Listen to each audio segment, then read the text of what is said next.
Okay, hello everyone, this is Mr Alberonen here again, and today we're going over Anji. This is going to be a whole masterclass video of how to play Anji. All of his buttons, all of his specials, all of his combos, all of his setups, all of his crazy things that you be using to destroy your opponents online. Overall, I would say Anji is quite a, what I would call like a simple but powerful, like fundamental character. He does a lot of things that are quite simple and is quite safe and does a lot of damage, but he also has a few gimmicky tools that he can use to really spice up his gameplay, and you gotta make sure you're doing that to make sure you keep your opponent on their toes, because when you keep your opponent on their toes, they die. So let me show you one like cool setup here that happens just from the opponent trying to mash on wake up. Oops.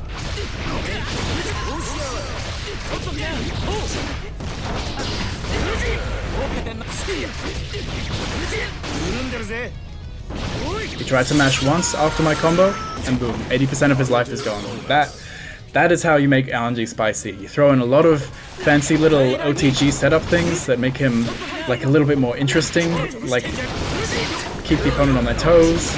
You can do some wild stuff with Anji if you make sure you're paying attention to how your opponent is behaving, and it leads to some crazy damage stuff. Like just that. The opponent tried to mash after I did throw once, and they like melted. And that's how you want to play Anji. You want to make your opponent melt, because they're scared. Anyways, let's get into his buttons to start. So, his standing punch is probably one of the best standing punches in the game. It's a tiny bit slower than regular ones, but it doesn't matter because its hitbox is amazing. Hits really far in front of him, way further than most standing punches, and it's also reasonably high.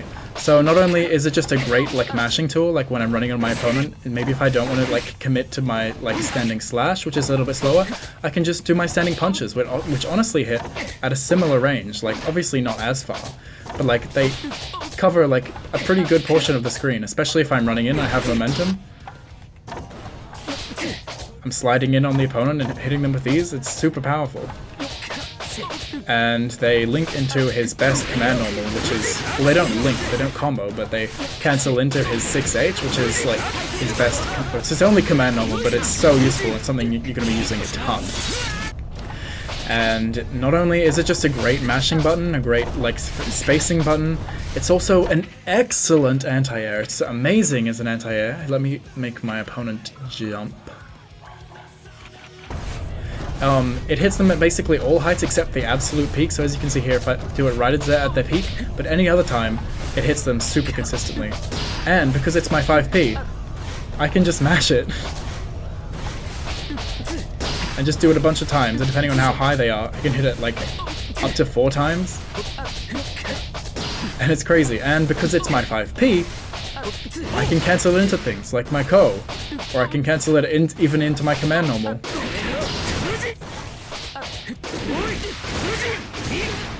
And get combos going. It's an amazing anti-air, and it hits super far in front of him, so the opponent's trying to jump in like on you, like pretend if they're jumping forwards, like you can just stand there and be like, no, 5p, because I can hit you from all the way over here, and like I'm just gonna smack you out of the air, and it's such an amazing anti-air. And because it's a 5p, it's also super safe, so I can just like press it like, oh, I missed, oh, okay, never mind, I'll just be blocking, and then like it's super low risk, super high reward, because it's just an amazing anti-air. If someone's trying to jump, boom. Whack them out of the sky. You can get a combo depending on like how close you are to the walls and what you want to do after it.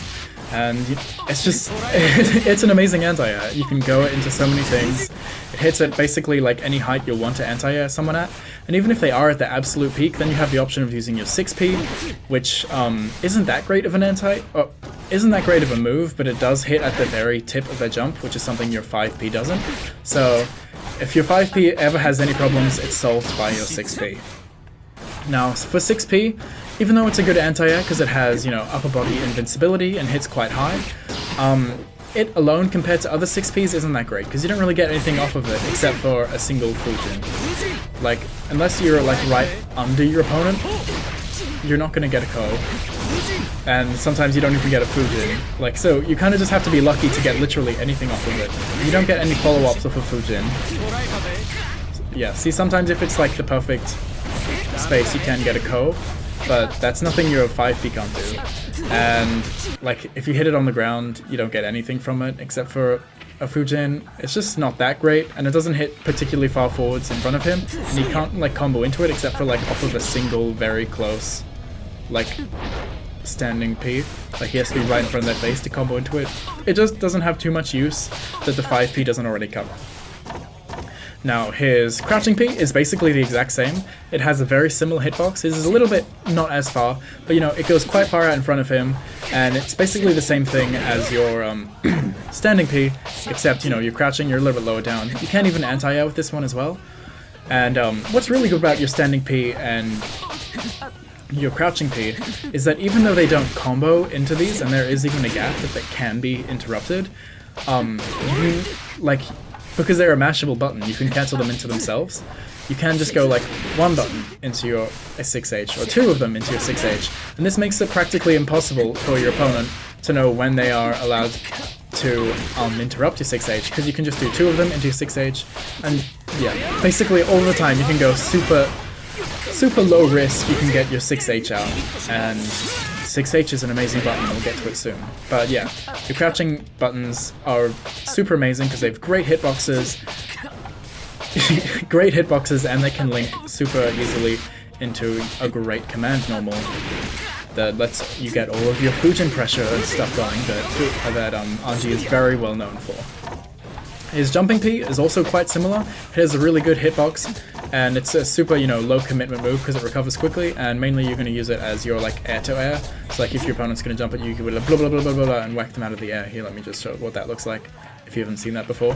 So like if your opponent's jumping at you, or like you jump at the same time as them, you just mash your like standing Ps, your jump Ps, and then if they're jumping at you, you get to hit them a bunch of times, and even if they block it, then they have to block these all the way down, and then they're blocking your ground one as well.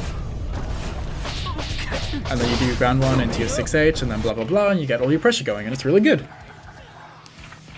Okay, now for his kicks, this is where it gets a little bit disappointing. His standing kick is kind of trash. Like, you're going to have to use it a lot because you have to use it in quite a few of his combos, but compared to other characters' standing kicks, it's pretty bad. He can't cancel it into his low kick, he can't cancel it into his self, he can only cancel it into his sweep and his dust. And same goes for his low kick, he can only go into sweep and to dust. And also into his command normal, which is also very useful, but you can also do that with your standing punches, which is a lot safer of an option because his standing kick is like not as fast and also has a bit more recovery. But obviously you're going to be using these a lot in order to get his sweep, which is his hard knockdown. Then obviously you get to go in for your stuff like your Shitsu, and then you can even go in for cool things like this off of a hard knockdown. So you are going to be using your kicks anyways, because you need to get your hard knockdowns. Basically, so even though they're garbage, you're going to have to use them and just make do. His jumping kick is also kind of not that great. It hits very horizontal, so you have to do it super late if you want to hit a grounded opponent. And it does combo into his dust. But yeah, nothing too noteworthy there. You can air dash cancel it if you want to, but again, you have to do it very late. His standing close slash is I think it's a really good standing close slash. Some people say that it's not that good because its hitbox isn't that great, but I honestly think it's pretty good. Obviously you're going to be using it a lot of your combos. It combos into his heavy slash and his fast slash and his sweep and his low slash, and you know, all the normal stuff that a slash does. But it's also a pretty decent anti-air if you're feeling like being a bit more gung-ho with your anti-air. So if your opponent's jumping really close to you, like maybe they're trying to get a cross-up or something, or they're just like really on top of you for some reason, you can use this as an anti-air, and obviously it's going to do a lot more damage than any of your other anti-air buttons. I think you can even get something like... Oops. Yeah, like this. So that's obviously a lot more damage than a normal anti-air thing with like stand P into Ko. But obviously it's a lot more situational because you're not going to be in too many situations where you can just like use your close slash. But it is a pretty decent anti-air. It hits decently like above him and in front of him. So if you want to, you can use that as an anti-air. I don't disrecommend it. I think it's a pretty good option. But you know, as a close slash, you know, it's a close slash. Obviously, you can be using it in your damaging combos because it links into everything. You can be using it in his linking it into his down heavy slash, which isn't a link that actually works, but it is a good block string. So see how this doesn't actually combo, but on block it is actually a guaranteed block string, so you can use it to go into Fujin and stuff on block, and yeah, it's pretty useful. And obviously you can cancel it into your command normal 6H, and it actually combos, which means you can get more damage than you would if you got slash into heavy slash, which only does 80 damage, whereas this is 83. So you can get a little bit extra damage by using that cool command normal that you have. His fast slash is... it's okay. It reaches decently far. It's a little bit slow. It's kind of like Milia's fast slash. It's a little bit slow, but it does reach far, so you can use it like when you're running up to, like, you know, in the neutral to do things. But one of the things I hate about this move the most is that it doesn't link into Fujin. I can't go slash slash Fujin. It doesn't work. I have to go slash heavy slash Fujin in order to get that link, and it's just really frustrating because a lot of the time you get fast slashes that don't link into your Fujin, so it just is so pointless. So like you can get this move off, but you don't get anything off of it because it's not like you're gonna cancel into Butterfly or cancel into Ko, like, or even if you do, you're not like getting confirmed damage off of it. So it kind of like it doesn't matter if the opponent blocks it or it hits, it's not gonna combo into anything either way. So that's why I kind of don't really like this button, but you know, it does reach decently far. So you want to make sure you're kind of using it in ranges where you can hopefully link into your heavy slash, because then if you can go into your heavy slash, then you can actually get your combo stuff going, and it's a lot more exciting than if you just get a random slash and then they block the Fujin, and then you're like, oh, okay, well that's the end of that. So yeah, you're going to be using it like, you know, when you're running in on the opponent, and just try to use it not at like, so like its max range is like around here, but you don't really want to be using it around there too much. You want to use it a little bit closer so you can go into your heavy slash. Yeah. His low slash, or his 2S, is a pretty good crouching attack because he gets down really low. As you can see, he puts his head down as well, so he gets super low to the floor and has this pretty decent hitbox. I don't know if it's a disjointed hitbox, but you know, it's pretty good. It hits both sides, and you know, you can just use it as a little poking tool. You know, maybe going under some of your opponent's attacks and stuff. But once again, it does not combo into Fujin, so you want to be using it in ranges where you can combo into heavy slash. So yeah, and his jumping slash, as we've gotten into his slash buttons now, it's actually quite good. I'd say it's probably his jumping button that I use like close to the most, but that's probably his jumping heavy slash. His jumping slash is also really good. It has quite like a long hitbox. I think it's a bit, yeah, it's a bit longer than his jumping heavy slash, so he can hit the opponent from like a little bit further away than you would with your heavy slash. So if you're like trying to jump from like over here and reach your opponent, you have a high chance of doing it with your slash.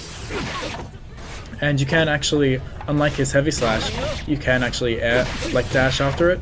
So you can, like if you get a hit too high, you can dash after it, which isn't something he can do off of some of his other jumping normals, which is kind of good. And just, you know, a notable mention, but yeah, it's a pretty good jump attack, and you can jump, cancel it if you want to do another one, but yeah, it's pretty good. Now his heavy slashes. These are actually quite a bit more interesting. So, his regular heavy slash, pretty good. It's kind of slow, doesn't have tremendous range, but it's quite good. It's like, as long as it's close enough to be used after his regular slash, like, it's good enough, because you're not often going to be throwing this out on its own, because it's kind of slow. But, you know, it does good damage, it connects into Fujin, thank god, and that's basically all you need it for. You use it in combos, you use it in pressure, it's just part of your string, and you just want to be in ranges where you can always go into that, so that your Fujin can actually connect correctly. And yeah, it does hit both sides, so if your opponent, like, hey wait, I'm just going to show an example real quick, but for example, if your opponent is going to do something that switches side somehow, so if he does like his heavy DP, and I'm not sure which side I'm going to punish on, I can just do this, and he was actually behind me, but either side he's on, I will be able to hit him with this move. So that's just kind of good for in like some situations where you're not sure which side the opponent's on, maybe they have some like crazy cross-up move, you can use this move to just be like, hey, I'm hitting both sides. And that's the same thing with his crouching slash. You can just throw that out if someone's like being weird, or like maybe like with Faust doing his teleport, it'll hit both sides, which is really, really handy. But if anyone has a move that kind of puts them on, like, and you're not sure which side they're going to be on, just do this and then bam, you hit both sides. Which can also be kind of good for characters if they're trying to like run over you and cross you up. You can just throw out your heavy slash if you're confident that they're not going to hit you with their jumping button before your heavy slash. It's good that you can hit both sides. And then his down heavy slash is on paper kind of trash because it's really slow and you can't combo into it from anything, like naturally. It just doesn't combo from anything, but it does do a big chunk of damage for a normal, or actually it's the same as that, but what's really good is it has a lot of hit stun. The opponent's just left there like flying in the air for a bit. And really, it's used in combos, so you can connect it into his co, which isn't something that you can do off of a lot of his moves. So, super good that he can do that, and that's really important to him, because that's what lets him do cool combos, and especially like in the corner and stuff. And in your combos, I'm sure you've seen his bread and butter combo, but you're going to be doing slash, like close slash into the down heavy slash, because that just works super well in a jungle combo. Because they just fall perfectly and they're getting bounced in the air, then you can go into your Fujin or your Ko, and it's just all very lovely and works very neatly when you do this. I'm gonna make him stop doing that for a moment. But yeah, it's kind of not that great, but one thing that is really good about it is that if the opponent is blocking, this is actually a true block string, I believe. His close slash into low heavy slash, the opponent can't interrupt that, which means if they do try to mash, and like try and put a button out in between, because there is quite a big gap, so like maybe if they think you're trying to like, you know, stagger it or like go for a throw or something. So if the opponent does try to mash in the middle of this, which is a true block string, not on combo, it's not a true combo, but if they do try to mash on that, then you will get your counter hit, obviously, and then off of counter hit, just combo into it. So you can do stuff like this. So yeah, here we go, that's a combo, and yeah, super beefy damage. So if the opponent does decide to not block your, if they try to mash out of your thing, one is a block string, basically blah blah blah. So if you think your opponent's gonna block, you can go for this, and a lot of the time if I've got my opponent blocking, and I, you know, do my like Fujin pressure, and they're blocking all my stuff, I will go for, like if I go for this and I'm trying to go for pressure, I go for stuff like this, because that is a really slow button, because they might think then that my pressure is ended, and then you've done all this stuff, and their risk is getting really high, so next time you get a hit after doing that whole sequence, they're kind of gonna die. And especially if you get that counter hit from their, oops, oh no, from them trying to mash out, you get some really big damage. Now let's just make him stop blocking.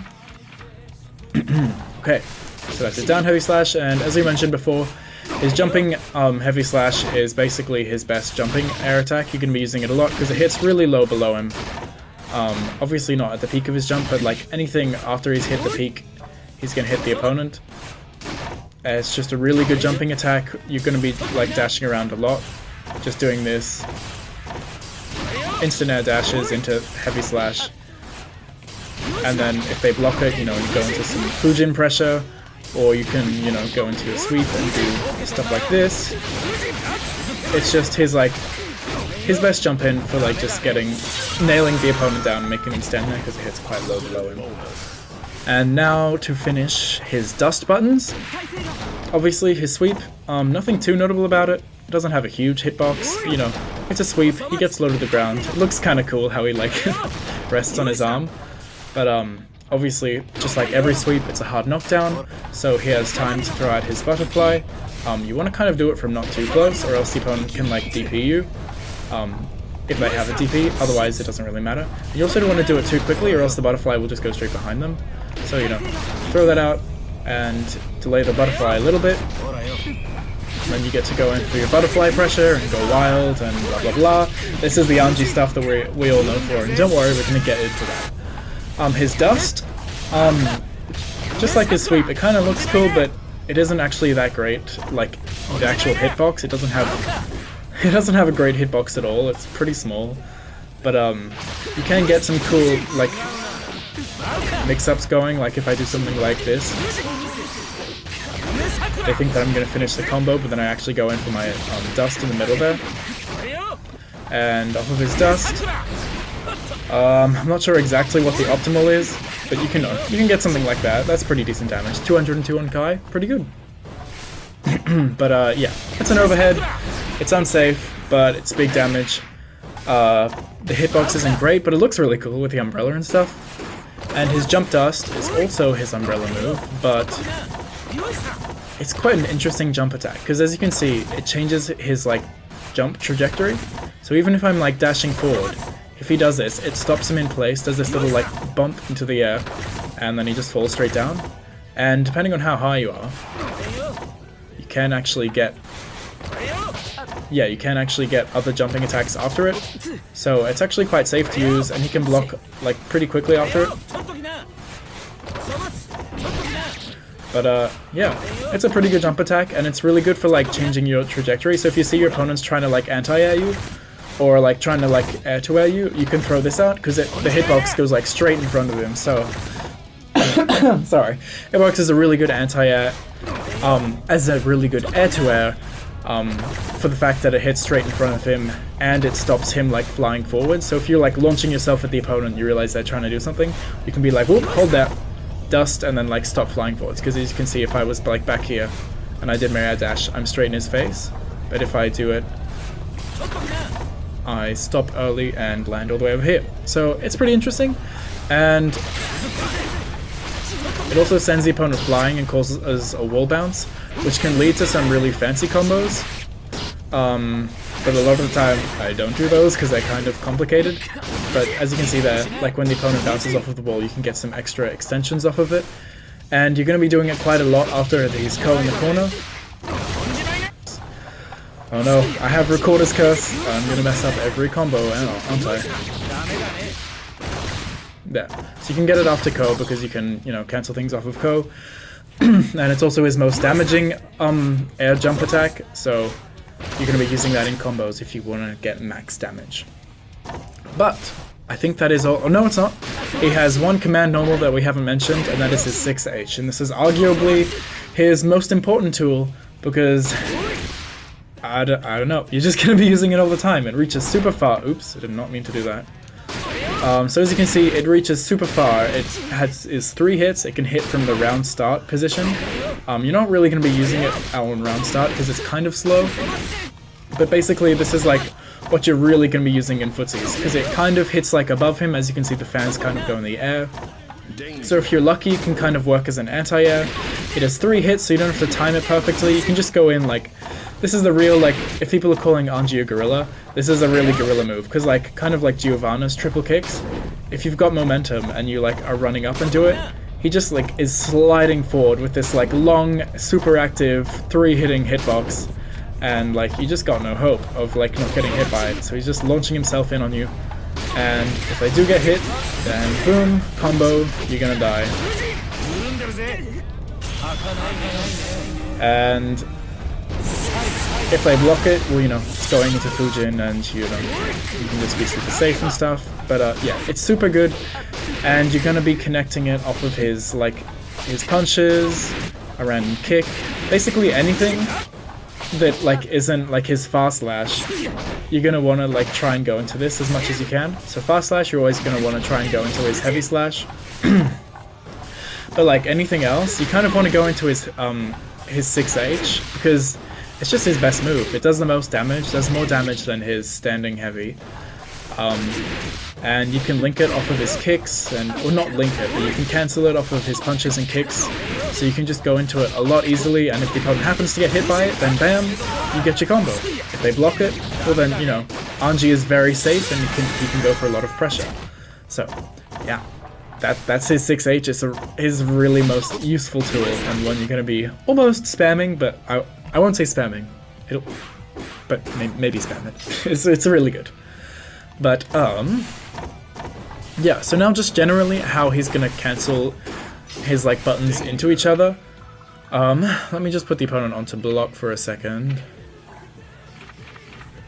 So basically, like when you're doing your attacks, like maybe if I'm running in for this, go in for that. If the opponent tries to mash, it like either they will mash successfully and hit me out of it, but a lot of the time they won't, and it'll either be a counter hit or it'll just hit them cleanly because they think I'll go for like 3 of these and then go into it, like 1, 2, 3, 1, 2, 3 into it. But I can go 1 into it or 2. So you can do stuff like this super easily, and it's just a really good move that you can just use to really lock the opponent down. And because it's 3 hits, it's a super easy hit confirm. So if I do this, like I can easily see if the opponent got hit by it, and if they did, I get to go for a combo. Even if they didn't, I'm probably gonna do like the same thing, or if they didn't, I can go for like different Fujin pressure stuff. Maybe make myself do the leap, or make myself do the plus and block thing, or blah blah blah. We'll get into that stuff very soon. But yeah, it's just a super good move that you basically are gonna be doing all the time, and you're really gonna wanna make sure you abuse it, basically. So now that we've covered all of his normals. Oh yeah, also his throw, I guess that's part of his Dust series. You know, it's a pretty good throw. They actually leave you really close, which is pretty good for him, because you can throw out your Butterfly, his Shih Tzu, and obviously his throw, just like everyone else, is a hard knockdown. But it's also good that he leaves them really close and like really plus, because you can get super easy OTGs off of this. Like, I think he can even get like Heavy Slash, like if you wanted to. Which is super good because, as I had the opponent on counterattack before, if I have them doing like their fastest button, like crouching, like something that isn't a throw, or even a throw, I believe it works against. Here, let me do it just to show. He gets really good OTG stuff if he goes for something like this, because then that becomes a counter hit, and you're getting huge damage. So the opponent's trying to throw on Wake Up, and they're melting for it.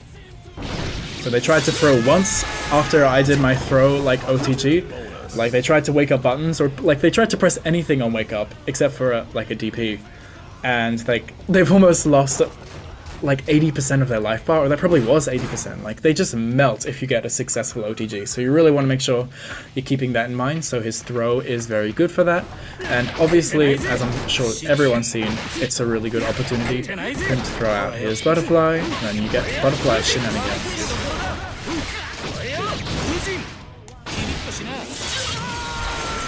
Okay, and now that we've talked about all of his like regular normal buttons and stuff, I guess we can quickly say his dash, you know, it's pretty normal. His air dash, it's pretty normal.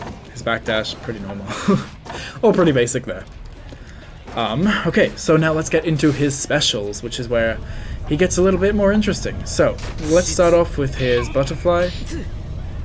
Because, I don't know, it's probably his most infamous things. Actually, I think he's got like, all of his tools are infamous, but Butterfly, Shih Tzu.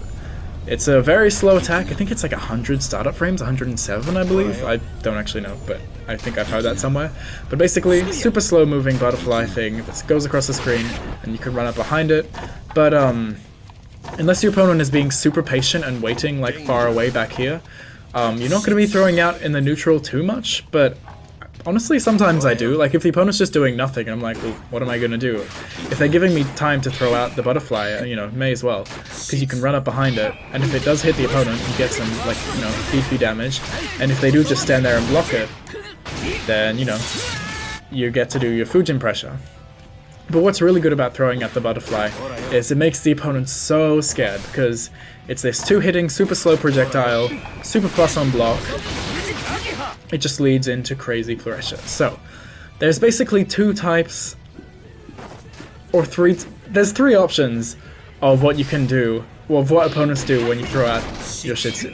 They either mash and get completely beat out by the Butterfly, which is great for you, because then you can do like some cool combos like this. And you can like use the Butterfly to connect like all of your stuff together and get like cool Fujin combos. Or, you know, you can just go in and do your combos if they get hit by it, like just your normal stuff. Or you have your super patient person that just like stands there and like blocks it every time, and if they do block it every time, that's also super great for you because you get like easy pressure then. because a lot of people don't know how to like get out of it easily. So you know, you just get like guaranteed pressure. You can run up, do a throw in between both of the hits. There is actually a gap there, like, so after the first hit, your opponent can actually hit you for quite a while, so you do need to make sure you're being careful and not just like running in on the opponent. So make sure, you know, if they are trying to attack through there, you can't just like run up and let the 2 hits hit and then start doing attacks like this, because your opponent will hit you. But you know, if you do something like run up kick, and then in between the hits and then go for your pressure, then you can do that. Or if you just do like Fujin and then do something like that, you can totally do that. Or if they're blocking the first hit, you can throw them before the second hit. Or if they block them both, then you can throw them after the second hit, after quite a while, if they think you're just gonna go for normal thing. Or you can push them out of the way. It's basically just like pray to God if they are trying to block the Fujin. It's really good for you if they're trying to block it, because if they're trying to block the butterfly, because you can just do so much stuff. Obviously you can run up, like, you can do your dust, and that is actually kind of effective, because like there's all this blue particle effects everywhere, and then all of a sudden there's orange, and you can go your lows, you can go your low overhead, or you can, you know, just do normal pressure stuff where you go slash, heavy slash, Fujin stuff. You don't have to Roman cancel. You could go slash, heavy slash, Fujin into the plus unblock one. Basically, you just get your opportunity to do like literally anything. So if they're blocking it, super good, but make sure you're being careful if they are trying to mash in between it, because you will get hit. And if you do get hit, the butterfly disappears and you lost all of your pressure. So make sure by the first time you do it, just see if your opponent's going to try and hit you in between the 2 hits. And if they don't, great, happy days, you get to go mad on your pressure. But if they are trying to interrupt you, make sure you do something like a kick in between, or just like something that like hits in between both of the hits, so that they aren't interrupting you and you're holding them down in the pressure. And the third type option that people have a lot of the time, especially when you throw it out in neutral, is to jump over it. And if they do jump over it, well then they're going to be like around this range and just like run over it, or like they jump and then try and dash over it, because you know they just don't want to deal with it, they don't want to block it, they don't want to get hit by it obviously, so they just jump over it and like try and dash at you. And then that's your perfect opportunity to use your pretty good anti-airs, so like you can run up behind it and use your 5Ps. So like if you're standing on top of it basically, like as you run and they try to jump over it, you can 5P the heck out of them out of the air, or you can air to air them with your jump Ps and just like smack them out of the air, get them out of there. Or as you saw, he also has his Ko, which is like an amazing anti-air. It's like almost instant. I use it more often than the 5P actually. It's really awesome and it does a lot of damage. It's a hard knockdown. So yeah, if they try to jump over it, then you have your option of this. And if they do block your Ko in the air, then you're plus on block, and like, yeah. So just make sure when you're throwing out your Shitsu, you're paying attention to what your opponent is doing to it. So are they just standing there and blocking it? Cool, go in for your pressure. Know what kind of pressure you can do on your opponent depending on if they are the kind of person that mashes out of it while they're blocking, or they just stand there super patiently. Know if your opponent is just going to get hit by it because they're like an idiot, and know that you can just go in for your combos, and you can even do some fancy combos. We'll talk more about combos later. And know if they're the kind of person that really likes to jump over it, because then you can go for your anti-airs and, you know, smack them out of your skies. It's really good for locking the opponent down. You just need to make sure you do it correctly. So, I think the next move we have to go over is obviously his Fujin. Arguably just as infamous as his butterfly.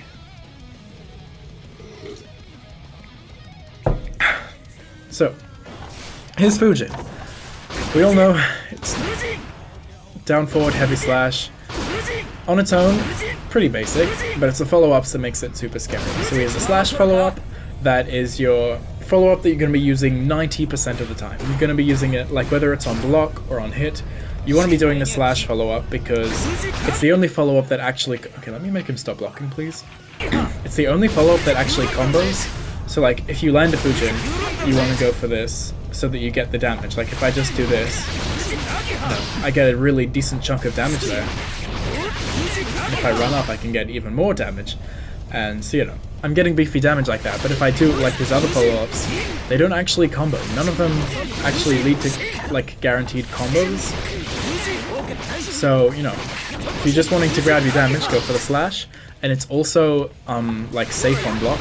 I believe there are ways that you can interrupt it, and certain characters can punish it by doing like RC stuff, but basically it's safe. It's your safe ender that, like, if they're blocking your thing, you just go for Blumbler into Nagiha, the slash follow-up, and there's no gap there. Unlike all of the other attacks, they have gaps, like, because they're very slow. This one, it's fast, it's a low, it combos, it's the one you're going to be using basically all of the time, because it's just the best option. So yeah, whether it's on combo and you're doing, you know, his basic bread and butter combos, or whether it's on block and, you know, they're just standing there blocking it all. It doesn't have a gap, so you can just go boom, boom, they're still blocking.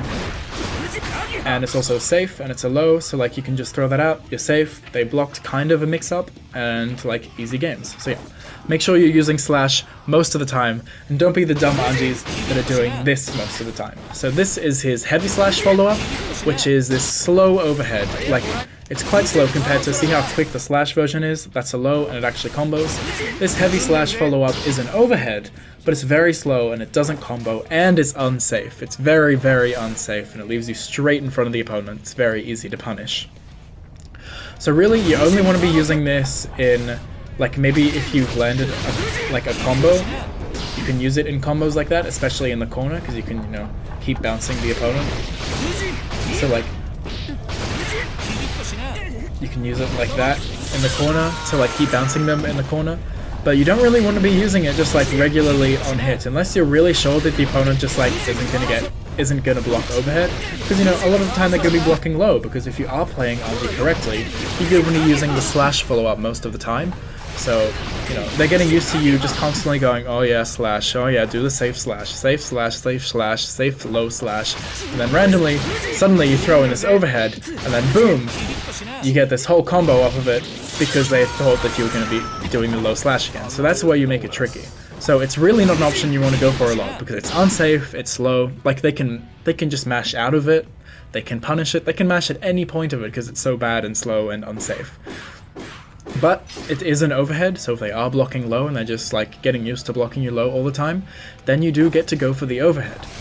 And yeah, and as you just saw, if they do get hit by the overhead, you do get hella damage. You can go for a combo like this, and they kind of melt a bit. That's a lot of damage just for getting hit by a single overhead with zero meter spent there. And his other option is this P follow-up, which isn't a combo follow-up at all. Like, unlike the like slash and heavy slash follow-ups, which can be used to get combos, the punch follow-up just like, it's just not for combos. Like I've seen some people try to do like purple RC stuff to combo off of it, but it just doesn't work. It's mainly used, it's plus on block. It's plus on block. That's all it is. It's very plus on block, mind you. But so, you know, if your opponent is blocking Fujin, and just like the overhead version, if you think your opponent is getting really used to blocking your quick low slash, because they're just used to you going like blah blah blah blah low slash, then you can throw in a cheeky Shin, a punch follow-up, which is very plus on block, but there is a gap, and they can mash out of it. Oopsie. So if they decided to like, or I don't know if they can mash out of it, because it leaves you at a space where like your crouching normals won't hit him, and like they have to have pretty far-reaching like 5Ps or 6Ps in order to get out of there. So a lot of characters can't actually mash out of it, but you can like jump out of it or jump over it to punish him. So it's just another mix-up like in the list. So you can throw that, and it's super plus on block. So you can throw that, and then you almost get, I don't know if it's guaranteed, I don't know exactly how plus it on block it is, but a lot of the time I actually just go for my heavy slash, and that gets a counter hit, because the opponent decides to mash after all that time, and I go for my heavy slash, and that gets me a counter hit, and then I get a huge combo off of it. So honestly, I suggest just doing this and going into heavy slash, or if you want to be a little bit more safe and you go for something a bit faster, you can obviously go for your regular slash, but you're not going to get a combo from that, unfortunately, unless they mash and it's a counter hit. Or I think you can go for your standing kick, depending on how close you are. Like maybe if you do something like this, like if you're really close to them, you can like get a kick, which is probably your fastest reaching option. Like or if you're like really close to the corner and you get the shin, you can like do like stuff like that with your punching normals. And if your opponent does start respecting, like if they do just block this and they're not going to try and mash after your super plus on block, because like last time they did that, they got hit by a super big counter hit combo. Here, let me show you what the counter hit combo could look like.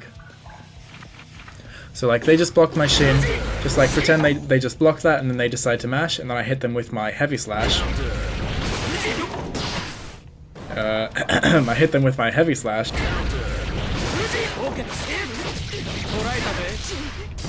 And I dropped the combo, but that was still huge damage already, and I didn't even get the wall break, and you can see how that adds up. So you can get it into your big combos, and it's super free, and blah blah blah blah. It's really good.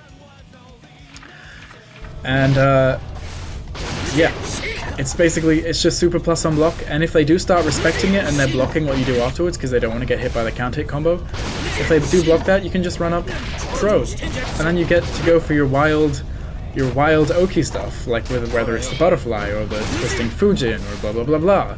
There's so many things that he can do from it, and it gets ridiculous. It gets pretty ridiculous. To like run up, throw, if they decide to like block after the plus on block, which is what you should do. You know, when you're plus on block, the opponent should block to like not get hit by you, but if they do that, then you get to go for a throw. It's really scary stuff. And the final option that he gets off of Fujin is kick follow-up, which is where he does this little jump, and he says something very loudly, and he does this little leap, and a lot of the time, no, all of the time, it's actually fake. Like, he's never actually plus on block, he's always punishable, they can always interrupt you before you can do anything. I think that they can actually even, like, punish the jump if they block the Fujin. So, like, it's not real, but like I said, he's got a lot of gimmicky things that, like, if you throw them in there just, like, once in a while, it makes your gameplay quite a lot more spicy, and you can really catch the opponent off guard. So, like, if I'm doing stuff like this, maybe they think I'm gonna go for my, you know, regular bread and butter combo and go for stuff like this. Not like that, that's not his combo. But, like, if they think I'm gonna be going for stuff like that, and then all of a sudden I just, like, decide to not spend any meter, and I just do that, I get 80 damage on top of the, like, 100, I get 180 damage, which is basically a full combo. It is a full combo, out of just going for this, and then doing the mix-up, doing the little leap into a throw. And, because, you know, they were just sitting there, they're like, oh crap, I got hit, I'm gonna take this big Anji combo, and then you actually don't go for a combo, you go for a little leap instead and go for a throw. Or then if they think you're gonna go for a throw, then, you know, obviously, strike, throw, mix-ups, you can do the same thing again, and then you just get to go all the mix, get big damage, get lovely stuff. It's really good, but you have to make sure you use it sparingly because, you know, they can mash out of it. It isn't real. Like, it isn't proper pressure because they, you know, it's just fake. They can mash out of the jump, but it's something that you want to make sure you're using because you want to make sure you're keeping them on their toes. And speaking of keeping them on their toes, you can make it even scarier with Fujin mix-ups because you can delay things a lot. So see how if I just do the slash follow-up and like mash it, it goes out pretty quickly. Basically straight afterwards he does a slash and it combos. I can actually delay it a little bit, and it does still combo that, but as you can see I did do it a little bit later. And I can actually do it so late that it doesn't actually combo. And it actually looks like the animation's over, like it looks like I'm recovered and walking back, and then he does the slash. Wait. Like look. He's already put his like fans away. See how they like shrink down and then he like puts them away? They shrink down and then you can press slash again. So the opponent thinks that it's over and then you press slash and you catch them off guard. It happens so much and I love it so much. The opponent always gets hit by this, and basically if you're trying to open your opponent up, because like he doesn't have too great overheads, like apart from, you know, obviously his dust. So you kind of have to rely on like doing like weird pressure mix-up stuff. And so much of the time does this work. So like your opponent's blocking, and they think you just do a raw Fujin and leave it like that, because you like delay it for so long, and then you do the slash, and then you hit them with the slash, and then you get to go in for a full combo after it if you're like RC, and it's crazy, I love it, and they always get hit by it. But what makes it really scary is that because you can delay that timing so much, it can actually become a similar time to the overhead. So see how much I delay it, and if I do this instantly, it's like ba ba ba ba ba bum, and then if I do it like with the slash ba ba ba ba ba bum, I can make them hit at around the same time. Obviously it's still reactable because there's a different animation, like there's all this like yellow particles and stuff, but you know, especially if you're playing online, people's reactions aren't going to be perfect. And especially if you're like playing against like beginner players, like the timing in between both of these things hitting at very similar times, if you delay that, is really scary, and that allows you to get the overhead a lot more. Because if they or get the low a lot more, because they think that like, oh, it's been so much time, I'll just block overhead. Because a lot of the time, you know, the slash is quicker, so they just block low first and then block overhead. But if you delay the low like that, then you catch their knees with the low, and then you get to go in for a full combo and stuff. Or they think that like, oh, you know, you're delaying stuff and then you get to go in for the overhead. It allows his mix-up to be so much better than it normally is, and you gotta make sure you're using it, because it's super powerful. And like, you're not really gonna want to be using like the jump or the P follow-up like delayed, because like it's already slow, so you wouldn't want to like do it slowly, or else there's just a huge gap there.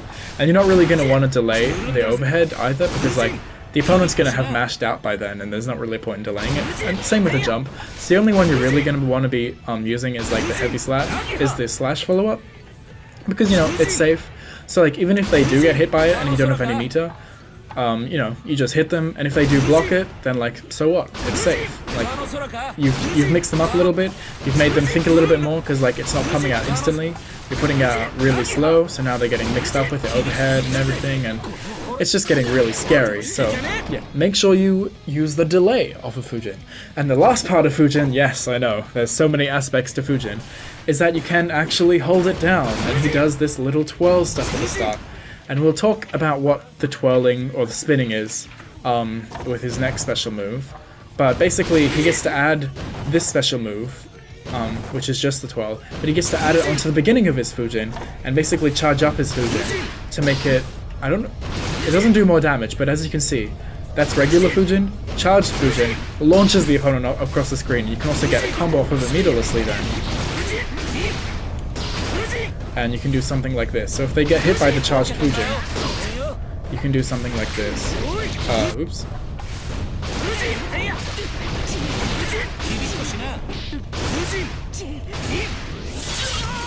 And there you go.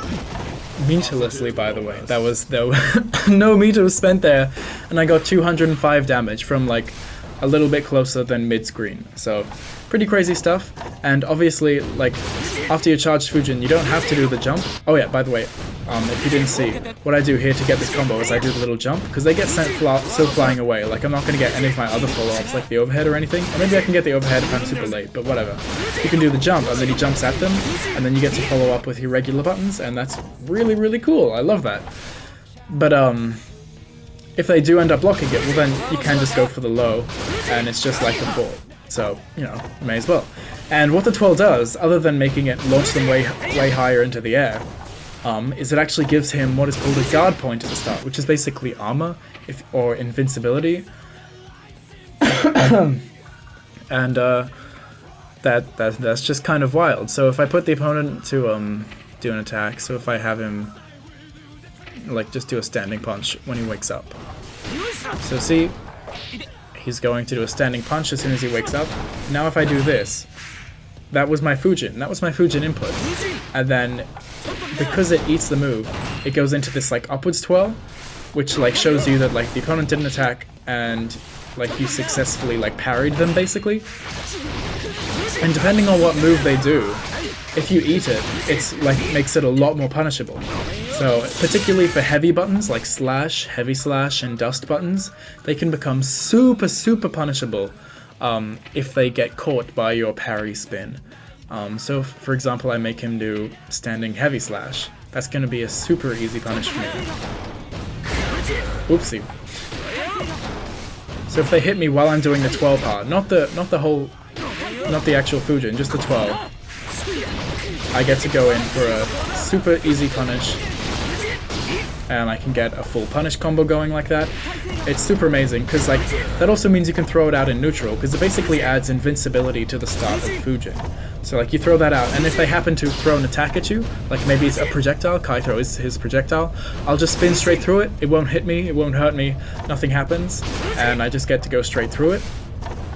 And because they hit you as well, you don't actually get to do the full Fujin, so you are totally safe if they do hit you while you're trying to do the Fujin. And not only are you totally safe, most of the time you're so safe that you get to punish them. It's really crazy, and I kind of love it.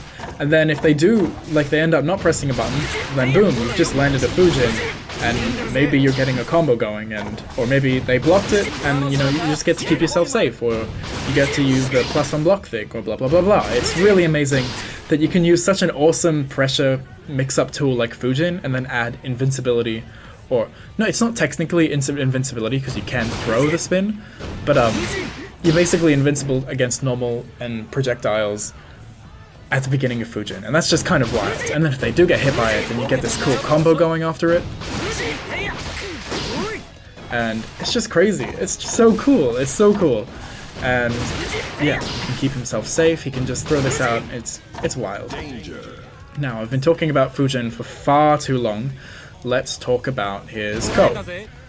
Actually, no, let's talk about this, because we basically just talked about it. But basically, his down forward kick, I don't know what it's actually called, but it's basically just the twirl. So it's like the start of the Fujin that we did here, except he doesn't do any attack after it. He just does the spin. And you can actually hold it down for a different amount of time. So if I just do it like quickly and release it, he just does this little tiny spin here. But if I hold it down, he'll go for a little bit longer, and he'll twirl for a bit longer.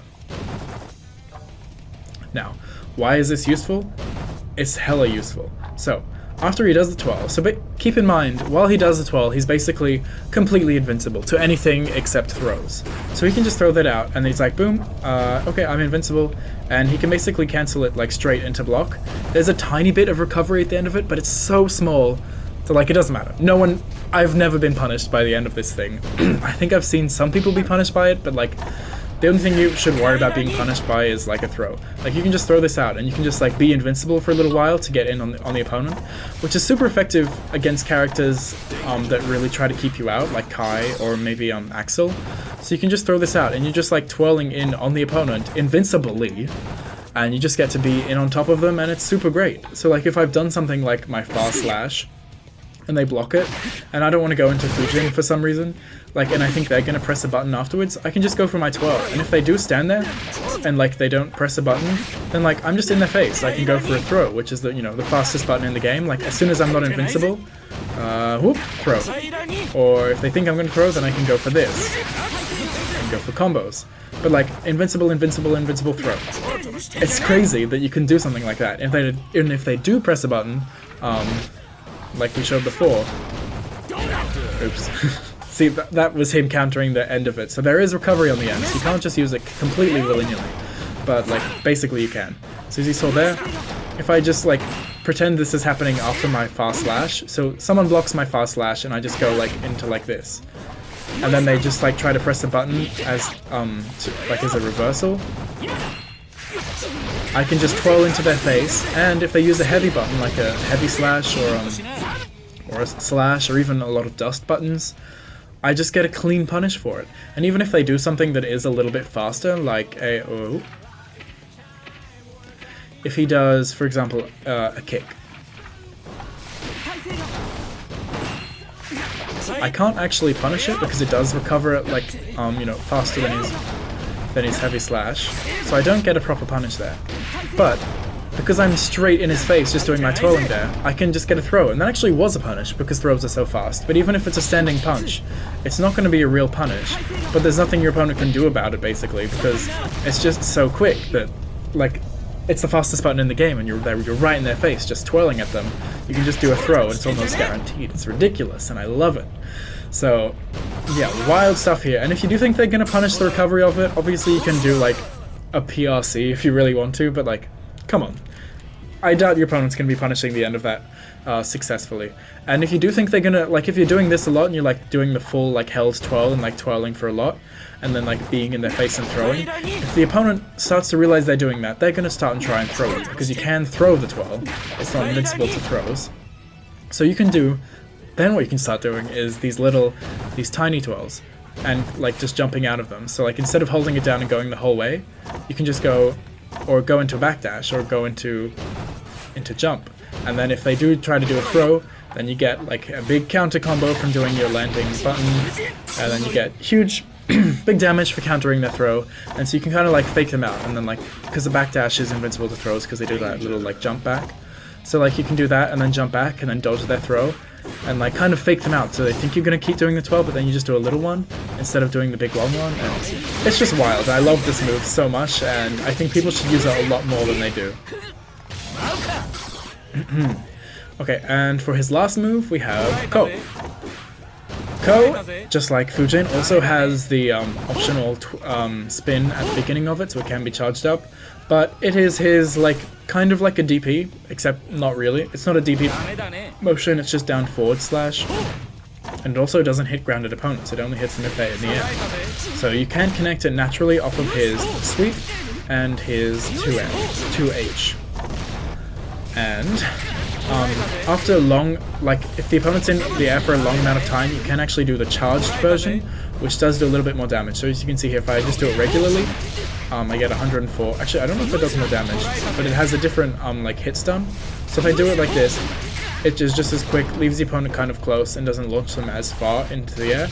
Or I can hold it down, and it leaves me like, it launches them higher into the air so I can run up on them and like kind of get some like OTG stuff because they've got like a lot more hit stun. I can even go for a heavy slash. They're so like your so plus, it's kind of ridiculous. But like off of something like your sweep, you can't actually do the held version because it doesn't come out fast enough. But this move is one hell of an anti-air. It's almost, I have no idea how fast it is, but like I feel like it has to be in the like 5 frames. It is so fast. I honestly use it like as an anti-air more than any of my any of my other buttons, because like it's just so quick and it hits unlike his standing punch, which like is really amazing. And a lot of times you will be using like just regular buttons because, you know, it's a lot easier to just press one button than do like your whole input for a special move. But unlike his 5P, which can miss, like if they're at the very peak of their jump, or like it can go over their head if they're landing, his Ko, it just hits. It hits everywhere. If I do it from over here, it'll hit. If I do it from right under him, it'll hit. If I do it when he's really low, it'll hit. Like the absolute peak of his jump, it hits. Like even from like over here, it hits. It hits from everywhere. Like even if you accidentally like go under them, like, and it has 2 hits as well, so if somehow the first one misses or the second one misses, like it's a high chance that one of them will hit because they've got such huge hitboxes. Like even if I like do it out here, I think the opponent's gonna jump towards me and they actually just jump straight in the air. I end up getting the anti-air anyways because they get hit by the second hit of it. It's wild. And if you do react that it like hits them, like obviously you can get a combo from it. And you can actually get a bit of a better combo if you just do like a non-hitting RC. So if I do something like, well, depending on how close they are.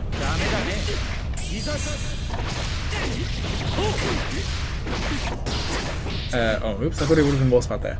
But basically, like, if you see they get hit by it, you get a combo, but a lot of the time I don't bother, like, spending the meter on it, because Ko is a hard knockdown. No matter how you hit them, whether it's off of a sweep, or, like, off of his crouching heavy slash, when you finish your combo in Ko, it's a hard knockdown, which is wild. Really, really wild. Because a lot of characters, they can only get hard knockdowns off of a throw. Wow, that's well timed. Or a sweep. But Anji can just end any of his combos in a hard knockdown, which is super important for a character like him with his butterfly, because he can just get a hard knockdown super easily. And so if I ever end in Ko, I have enough time to throw out my butterfly, and as you saw there, he's still trying to do his wake up kick. He got countered for that because I had so much time I could throw out my butterfly. He didn't even have time to throw out his kick.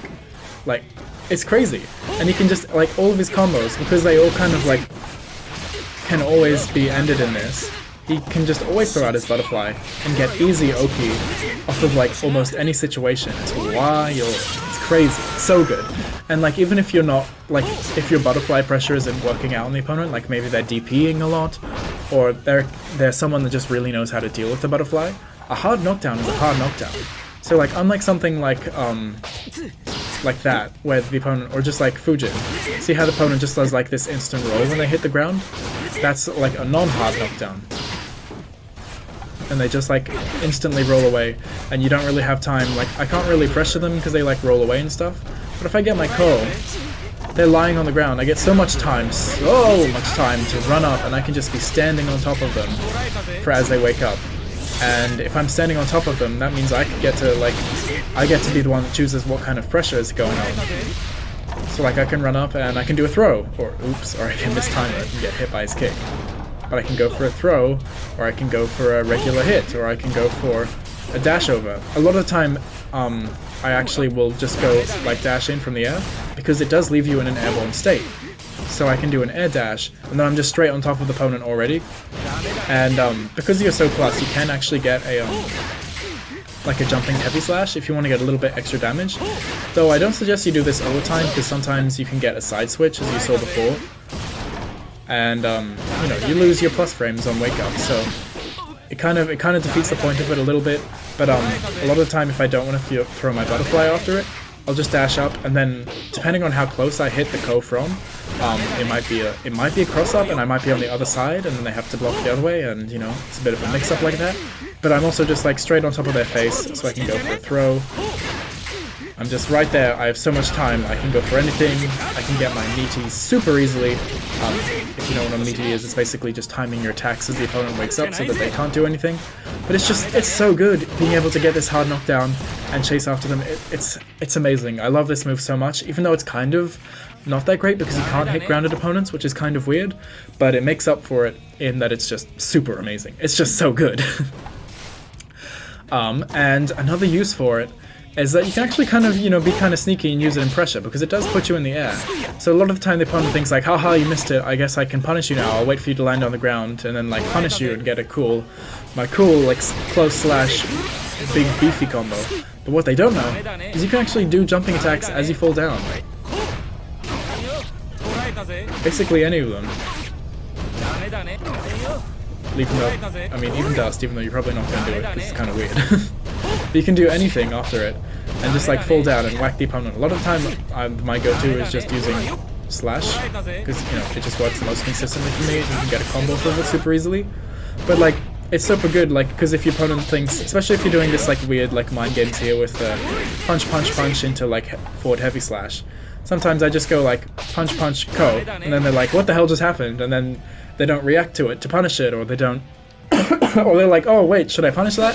I don't know. And then I land on them, and then I get my jump, and then I get my jump attack, and then I get to go for a combo, and then blah blah blah blah, and then the opponent's melting, and they're like, why did that happen? Because you know, you just like I said, he's kind of basic, but you can throw in these random spicy things to just keep your opponent on their toes. And it's really important that you do that, because otherwise you're just like a super basic character. Now, okay, I think that's all we have to say about Ko. It can be used in pressure, it's a great anti-air, and it has a spin at the start, which also makes it an even better anti-air, because even if you're like just doing it preemptively, if you're like, I think my opponent might jump now, you can do the held down version, and if they do a grounded attack, well then you get to do the spin, and then you counter their ground attack, and if they do jump, then boom, you do your Ko, and then blah blah blah blah, you win. And if they just stand there, well then like, you get to do your jump attack, and like, whoop, kick him out of the air. It's a really awesome move, super amazing. Okay, and similarly, his spin can actually be used in pressure quite effectively, because if they think you're going to go in for Fujin or something, you can just do a little bit of a twirl, and then you're like right in their face, especially after his 6H, because if you do it after like the second hit, or even the third hit, I think, like you're left right in front of the opponent, so you can go for a throw. So if you're doing something like this, like maybe you've done stuff like this, you just throw, and they think that this third hit's gonna hit, because like obviously, or like the second hit's gonna hit, but you actually cancel it, and you go in for a throw. Or you cancel it, and you hold it down, and they're like, oh, I know you're gonna try and cancel it, and then they press a button, and then you end up spinning through it, and then you counter their button, or you can go for a throw, and if you know that they know, if you know that they know you're gonna go for a throw, then you can not go for a throw and then go for a regular combo. It's crazy, it's amazing, I love it so much. And so, I think we've talked enough about his special moves, and we can start talking about his overall game plan using all of his stuff that we've talked about. Actually, let's quickly talk about his supers, because the first one's not too complex. It's a projectile super, so if you cancel it, it will be a purple RC, so you can kind of like attack while it's out, which can kind of be useful to, you know, get a little bit extra damage. And depending on where you are, you can get a combo or like just some extra damage before it wall breaks. And yes, it does wall break, so you know, you can use it at the end of your combos after they get splattered onto the wall to get a bit of extra damage before they get sent to the other stage. But honestly, it's not too great. Sometimes it messes up and has a kind of weird hitbox, but you know, it's a super. It's not invincible, I don't think, but you know, it has a pretty large hitbox in front of it that's disjointed, so sometimes you can just throw it out for fun to catch opponent trying to do something from far away. But the super that's really interesting is his parry super. His like his slash super. It's really amazing. And if you're playing Anji, you need to go into training mode for like at least half an hour and practice doing really quick supers, because you want to be using this a lot. You're going to be you want to be able to throw it out super quickly so that you can hit your opponent with parries super consistently, because it's amazing. So I think I still have Kai on doing a kick or something, right? Yeah, so anytime your opponent presses any button except for throws, actually I think maybe even throws, I'll check afterwards, but basically it's a parry, and it's a big parry. It's a lot of damage, it breaks the wall, and 220 damage from a single parry just for your opponent pressing anything. So obviously this has a ton of uses. You can use it on wake up just like an invincible like reversal super, but you can also use it in pressure like an invincible reversal super. So like if the opponent's doing something, like maybe Kai is doing his like his big like overhead kick thing, you can just be like pop, super, and then you get to parry it, and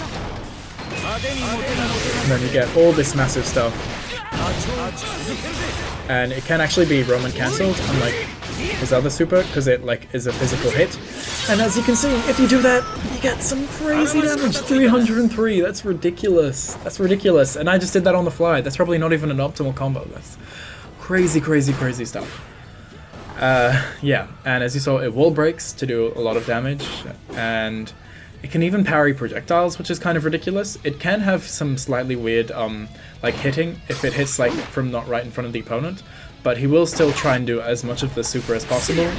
But man, it's just crazy. It does a lot of damage, and you gotta make sure you're throwing it out to make sure the opponent's kind of scared to press buttons. Because if your opponent is scared to press buttons against you, you go gorilla. You go crazy. You go with all of your ridiculous Fujin pressure, your Ko pressure that isn't real, like where you do like this stuff.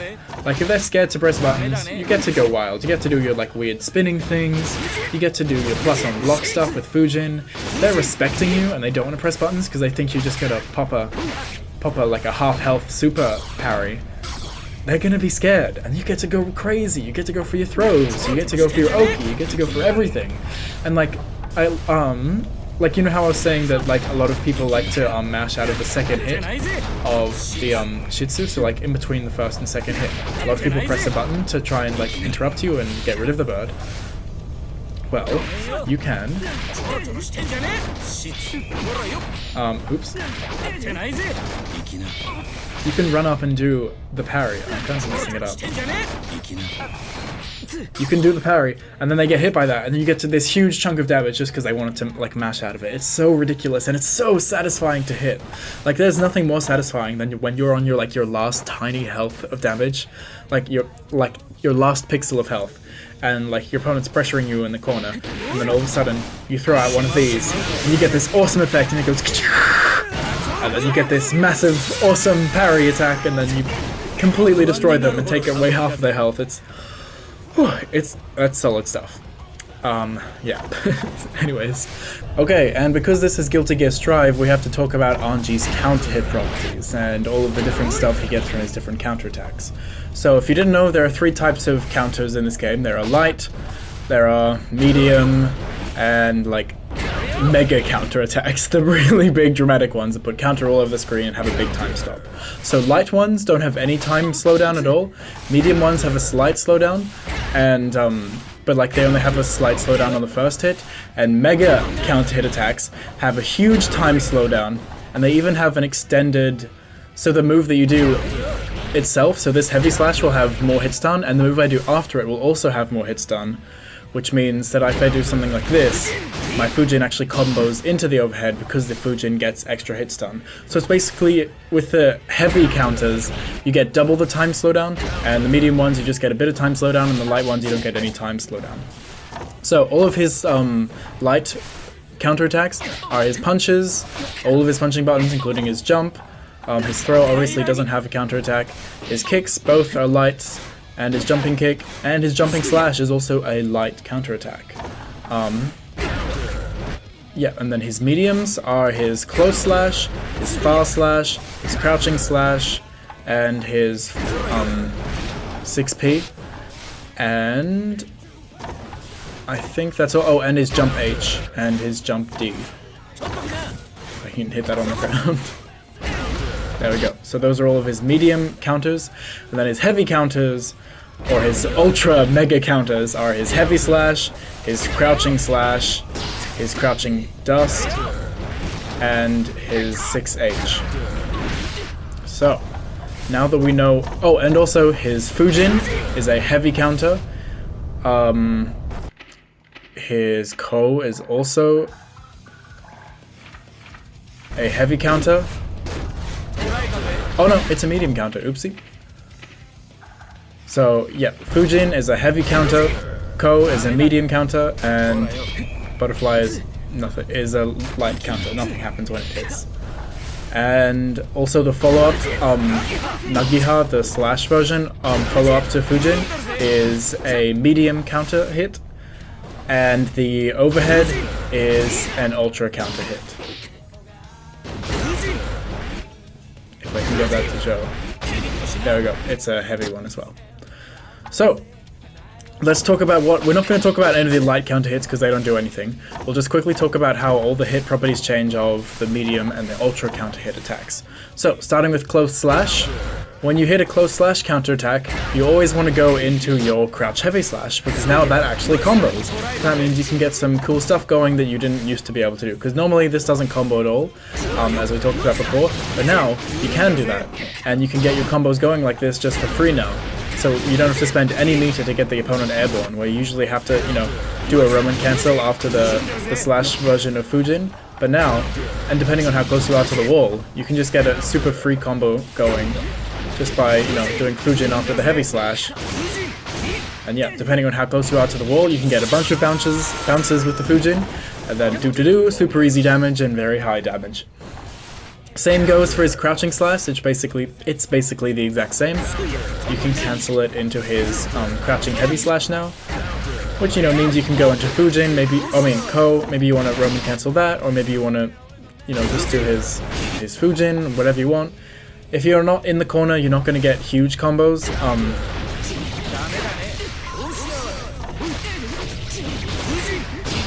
But you're still going to get a lot of damage either way if you choose to Roman cancel.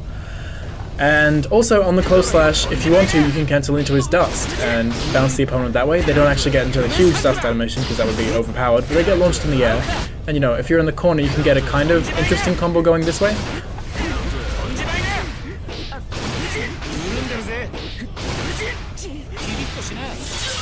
Which does pretty decent damage, but I don't think it's anything more that you wouldn't get from just doing this. Oh no, it is a little bit more, so yeah, you have that option if you want to do that. And his crouching slash, yeah, you just go into crouching heavy slash. His fast slash, on count hit, you can actually go into Fujin finally. Normally, this doesn't combo into Fujin, but now it does. Obviously, it can also combo into crouching heavy slash, depending on the range, but a lot of the time that you're hitting, like, fast slash, you're not going to be in the range for, like, crouching heavy slash, but if you are, may as well, because it back combos now. So may as well go for that if you are in range, but otherwise you can actually go for Fujin for once, which is fun that you can actually finally do that. His jumping heavy slash, basically just like any jump attack with the time slowdown, you can just run in afterwards and just do your regular bread and butters afterwards. So it just gives you a lot of time. You can just run in and do your close slash.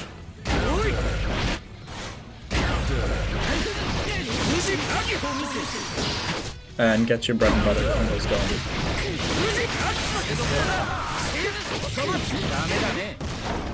And or you could drop them like me, because I like doing that while I record apparently. And you can also, are all those are all of his medium ones. I'll do specials last. And then his heavy counterattacks, obviously his heavy slash. Now these mega counterattacks, because they have such an increased time stop and it lasts for longer, you can actually get some pretty interesting things with Anji. So first, if you get heavy slash, you can go straight into Fujin, but because you have that extended time slowdown, you can actually just combo into the overhead naturally. Usually that doesn't work at all, but now it does. So you can just combo instantly into the overhead, you know, without having to spend any meter like you normally would. And then boom, big damage, very free. And the same applies to his 6H, but beware, on the 6H, you have to do it on the first hit that actually does a counterattack, or else the time slow effect will be done by the time all the 3 hits hit. So you can just cancel the first hit, and then cancel it into the overhead, and blah blah blah. Rinse and repeat the same thing that we just did then. But another option that's kind of slightly more interesting is after these big time slowdown things, not only can you just combo into the overhead for free when you normally can't, you can actually do charged Fujin. So you have so much time, I can actually hold down Fujin the whole time until it does that big pop-up. And then I can do the jump follow-up and then get these combos going, which I think are pretty cool. So you get to do that off of the charged Fujin and then jump towards them with the kick follow-up, and then do whatever you want after that, depending if you're near a wall or you want to finish with Ko, you know, to get the hard knockdown, whatever. But yeah, and that same obviously applies to his 6H. You can do his charged Fujin after the first hit, leap after them, and get some kind of combo going there.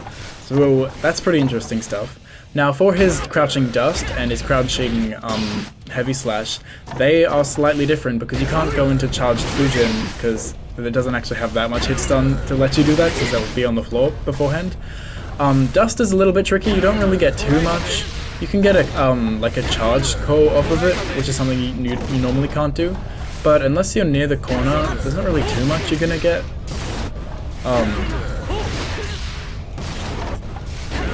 But it is just kind of nice, I guess you can do that. And you get a little bit more hit stun off of the Ko. But if you are near the corner, you can get, you know, some combos going if you catch them with your kick, which is kind of cool because you normally can't do that off of your dust. And then go into kind of the same kind of combo path that you do before, but you can do it off of your dust, which you normally can't do. Heavy slash, you can do the same thing. You can go into his Ko, but because it puts them so much higher in the air, you can actually get like a dash up into like your air attacks if you're really fast. If you're really fast, and sometimes you have to be a bit further away. But it's unlike getting a roll Ko, it's pretty tricky. But I would suggest just being up close and doing this, and then they're close to you, and then sometimes you can get a kick. But what I find is kind of like with the dust before, just like this. And you get the kick, and you do like the same thing as before.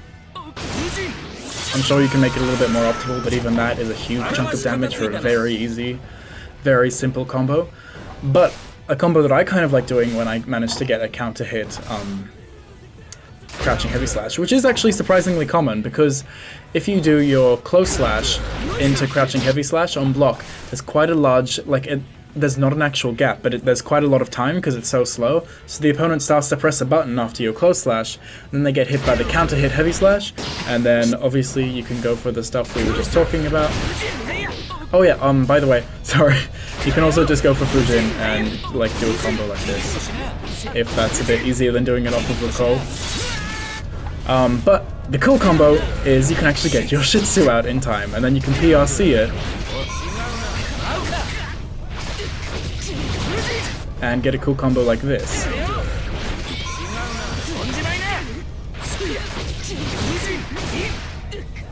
Which does a lot of damage. For a single RC, 243 damage is kinda huge. Like, that's kinda crazy, that's pretty cool. So yeah, I like going for that combo, because it's not often you get to use your Shitsu in a combo. And you can do it from basically like any range you would hit the crouching heavy slash, but usually you're going to be hitting it from up close anyways. But yeah, that's a cool combo that I like doing.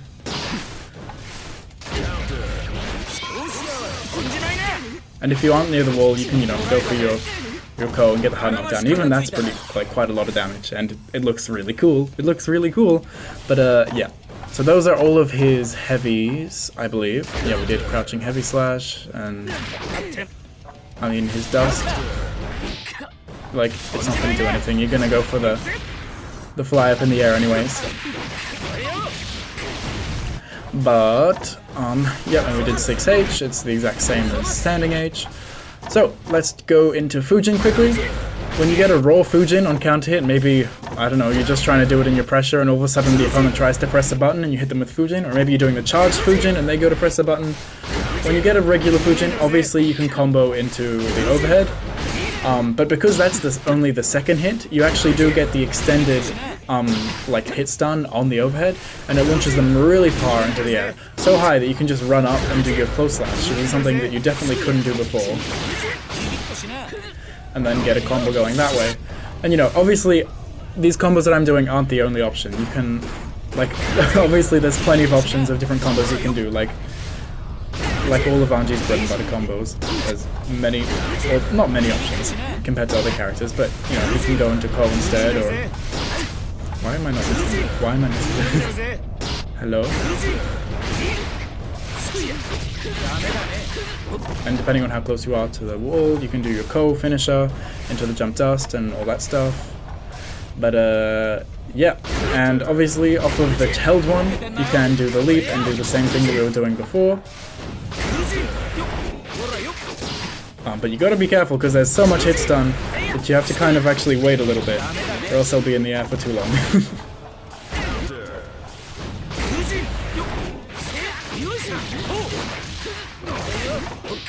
You can get some kind of fancy stuff going like that. Yeah, that's pretty cool, huh? 231 for a raw Fujin. That's pretty cool.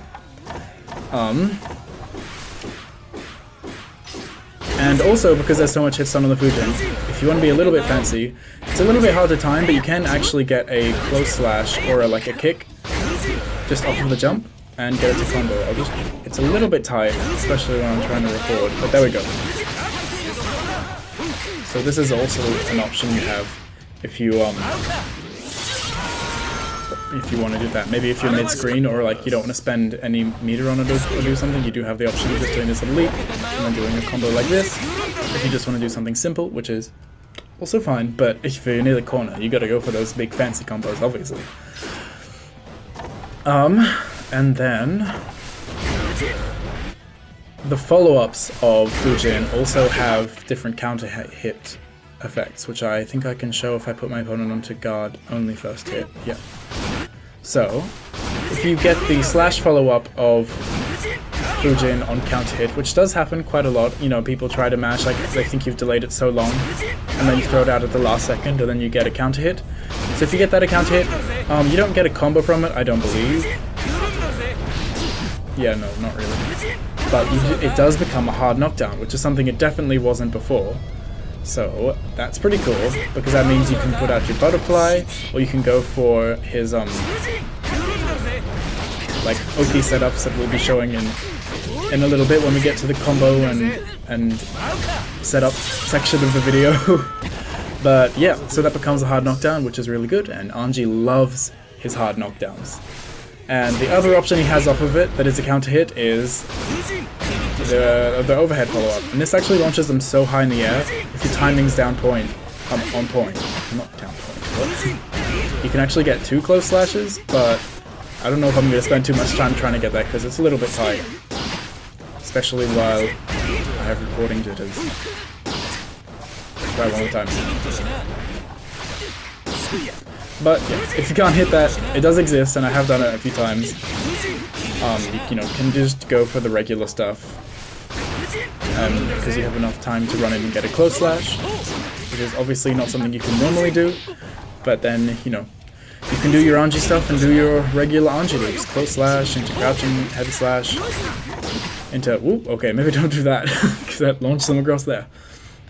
But, yeah, so, and the other follow-ups of that obviously have, you know, a light counter hit, or no counter hits, obviously. And I think the last thing we have to show is Ko, which we will need to make Kai jump for. So, if you land Ko on counter hit, which is something that is obviously going to be kind of common because you're going to be using it as an anti-air. So, you know, if they're trying to press a button from the air and you hit them with Ko, which by the way is an exceptional anti-air. It's like, it anti-airs like from the, like it's not even when he just does that attack there. It starts like instantly. It's ridiculously amazing. Like, yeah, it doesn't hit grounded foes, but like if you're in the air, you're dying against this move because it's just so amazing. Yeah, so if you hit it on counter hit, basically it just has a lot more stun. So much stun that if you're up close, oh, you can actually dash up and get stuff like this going. You can dash up and do your jumping. Oh no, I missed it. Are you kidding me?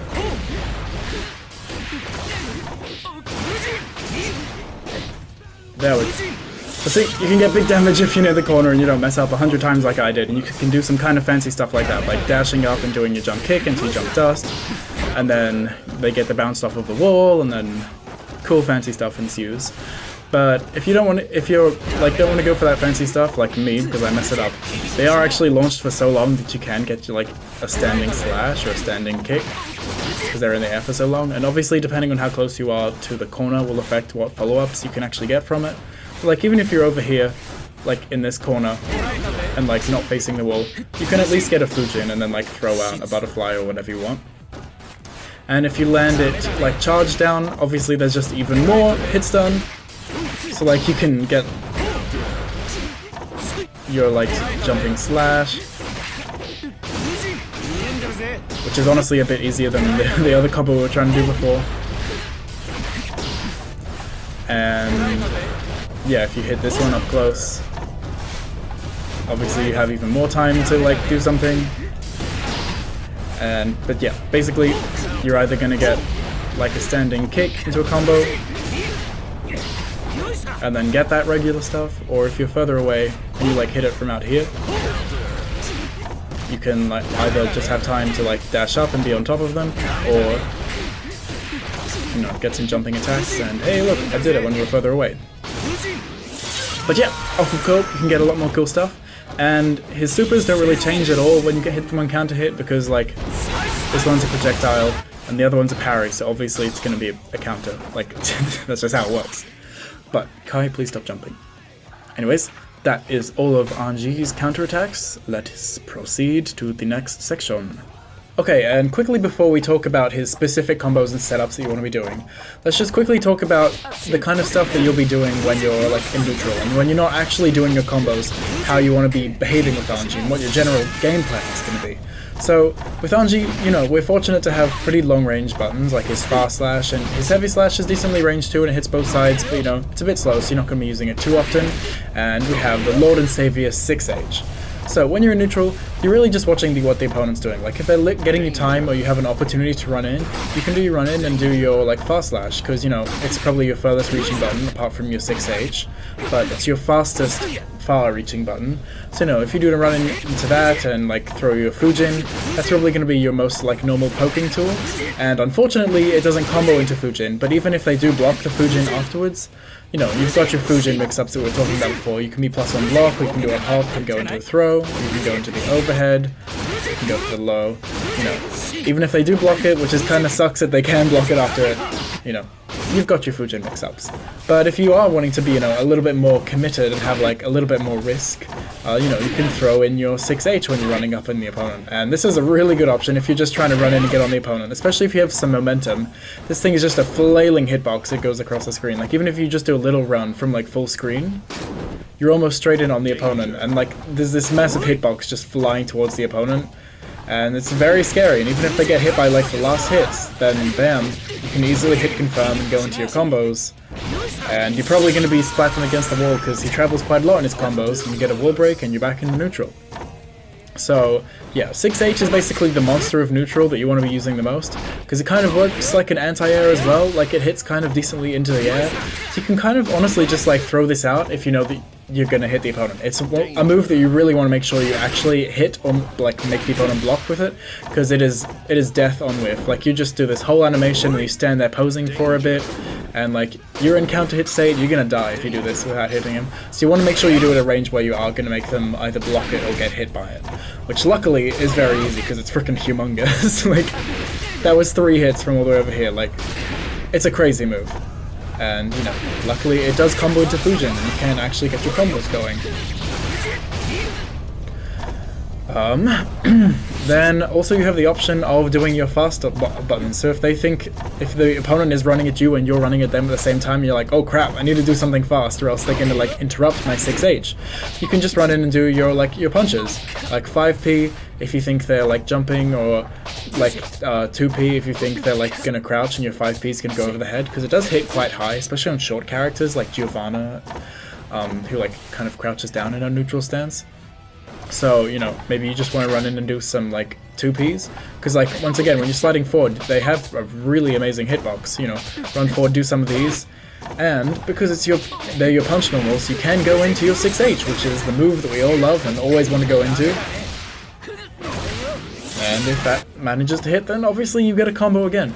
But yeah, really, you want to just make sure when you're in the neutral, you're throwing out your far-reaching buttons and making sure you space them in a position where they are going to block them, because unless it's your punching normals, which, like, those you can kind of just throw out, like, willy-nilly, because they're pretty safe, but, like, your slasher and your heavy slashes, they have a lot of whiff recovery, and you're going to die if you miss your opponent with them. You can use your kick in a similar way that you use your punches, like, as a safe poke. So like it's very quick and it recovers quickly, so it's quite like safe to use, and it has just, you know, a slightly better hitbox than your standing punch, and you can kind of mash it on whiff a bit more, but obviously it's not a button you can just run up and mash like your standing P, so you have to be a little bit more careful where you use it and like know that if you want to cancel it. But yeah, you're going to cancel into your 6H, because of course you will. Actually, no, you're probably going to cancel into your sweep if it hits as well, because then you can go for your Anji stuff. Or you can go for your butterfly, obviously. But yeah, your general game plan is neutral, running in, doing your far-reaching normals, but make sure they hit, because for Anji it really, really matters. More so than other characters, because he's got a lot of recovery on his slash buttons. When you're trying to approach, like, maybe from the air, you know, you just want to do your instant air dashes. Make sure you've got your instant air dash button, like, logged, so you can just, like, press a button and you do the dash. And just do your heavy slash, because that's his, like, really good button for approaching from the air, because it hits very low below him, and he can, like, even if he goes over the opponent slightly, you know, it's his, like, best hitbox of his air jumping button. And if you want something that reaches a little bit further, like maybe you're jumping from a bit far away, use his jumping slash, because that, you know, reaches a little bit further and you have a better chance of, like, catching the opponent. And obviously if the opponent's in the air, you can just mash your punches, because they're the safest button, and you can anti-air them with that. Or you can use your dust if you think the opponent's jumping at you and you jump at the same time, because that'll stop you flying forwards and counter them with this massive umbrella that goes out in front of him. And in terms of his game plan when, like, you actually get a hit, depending on what kind of hit you get, if it's a close slash, obviously, you know, it's combo time. You get to go in for your combos.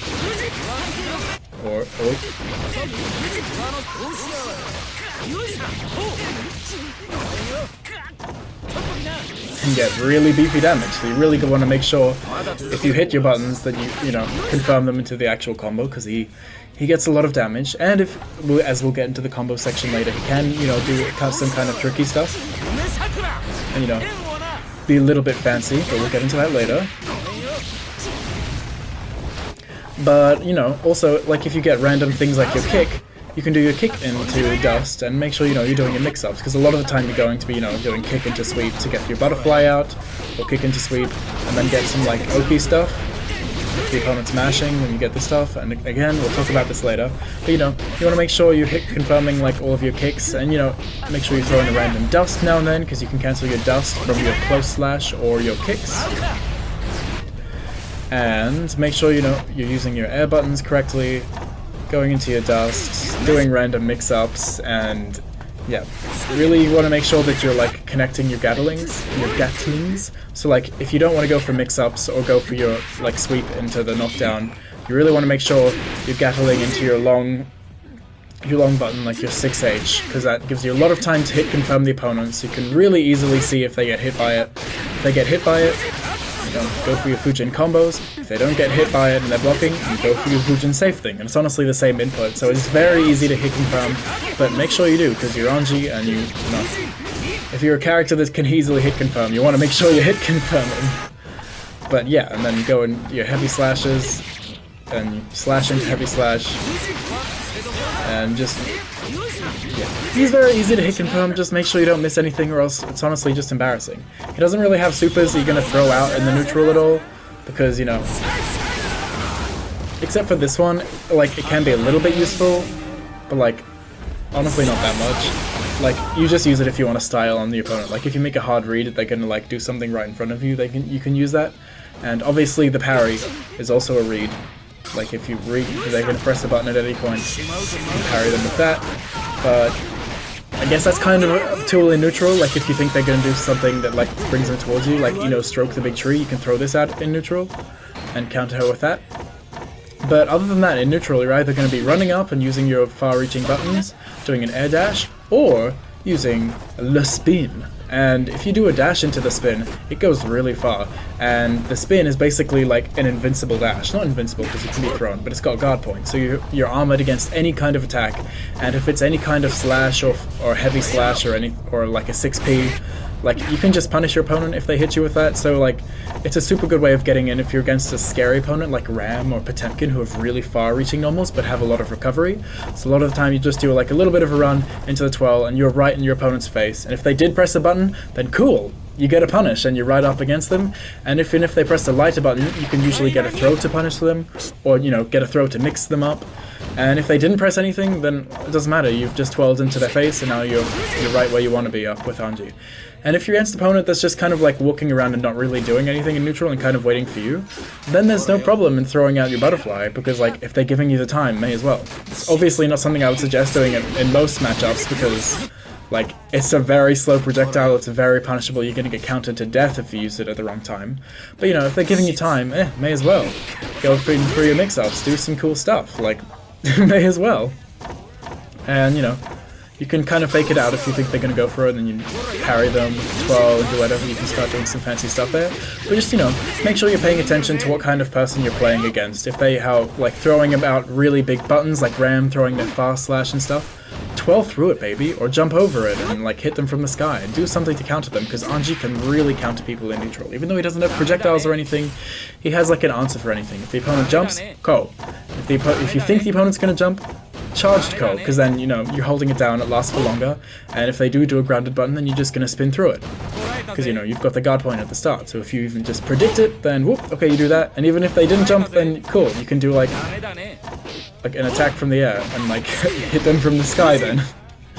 And, you know, if you think they're going to throw out a normal, do your spin. If you think they're just sitting there, you throw out this, or you can just run in and do your normals that reach pretty far and, like, flail your fans around and get your pressure going, because he's long hitting strings and a lot of safety and a lot of easy combos that you can easily hit confirm.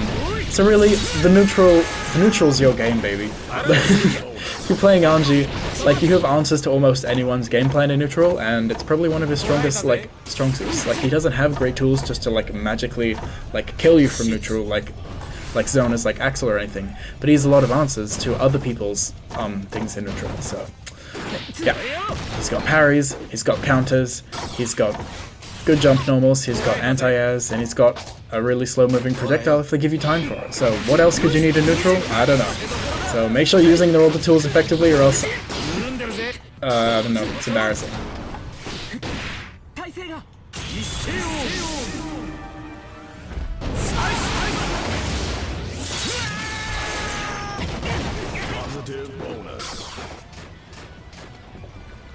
Whew, okay, so now that we've gone over all of Anji's buttons, all of his specials and his super moves and his everything, let's talk about what his combos and his setups and what his whole game plan is actually going to look like. So I'm sure you've seen his bread and butter combo is basically this: bow slash into heavy slash, and depending on how close you are to the wall, so like if I'm not near the wall or anything, if I'm not going to get a wall break, you do something like this.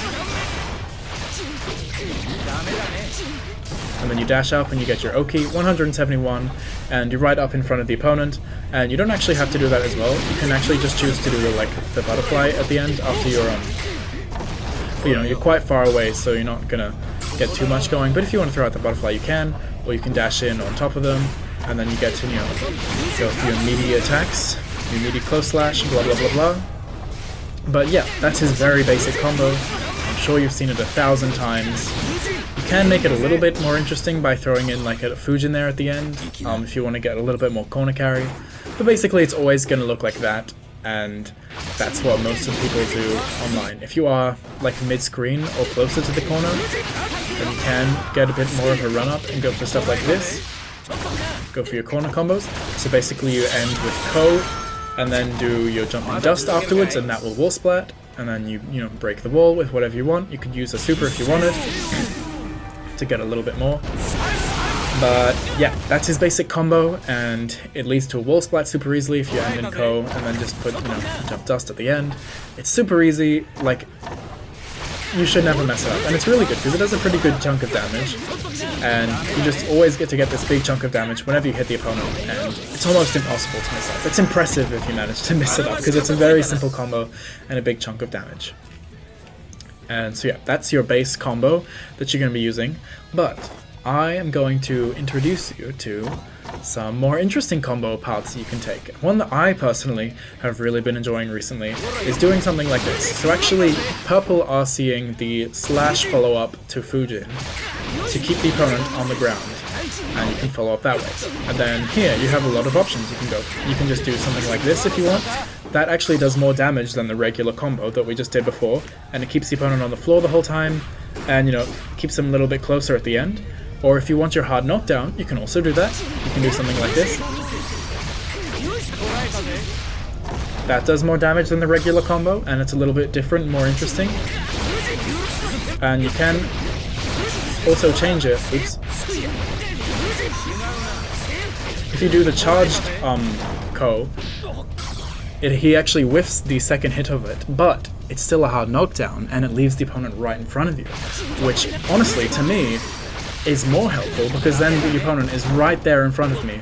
I've done a decent chunk of damage. Obviously it's a little bit less because both of the hits of Ko didn't hit, but it's still a decent damage combo, and it leaves the opponent in a hard knockdown right in front of you, which is not a privilege a lot of characters have. And Anji with a hard knockdown is a scary guy. Let me show you something that he can do off of something like that. Oops, I did not mean to do that, but yeah, I guess that's an option you can do, yeah. 6H into whatever the heck that was, for a counter hit. Oh my god. I'm getting recording jitters. It's pretty easy to do, and it's... But there we go. The opponent tries to mash once on wake up, it beats throws, it beats any kind of hit, except for obviously like a DP or reversal super, but it's like 80 and a bit % for one bar, like 50% of your meter, only one RC, and they decided to mash once on wake up. And even if they didn't decide to mash on wake up, like all you're doing is going like crouch into your Fujin, your charged Fujin mind you, which if it doesn't happen to hit, you can get the jump follow up and get a combo off of it anyways. And if they do block it, well then, you know, it's Fujin. You can go for +1 block, you can go for your slash follow-up. Like, you're not in a bad situation from doing this at all. It's crazy. So this is honestly like what I prefer to do over the regular combo, just to keep it a little bit more interesting. Because, you know, a lot of people have fought against Anji's and are used to the normal stuff he does. So if you start using different things, your opponent's going to be kind of scared. They're going to be like frightened by all these new setups you have. So you want to kind of do these new things to make them fall for it a lot more. See, like, oh, that's so much damage. So yeah, this is my personal favorite, is going for the hard knockdown right in my face, and then, you know, obviously because I'm right there, I can, you know, just go for a throw.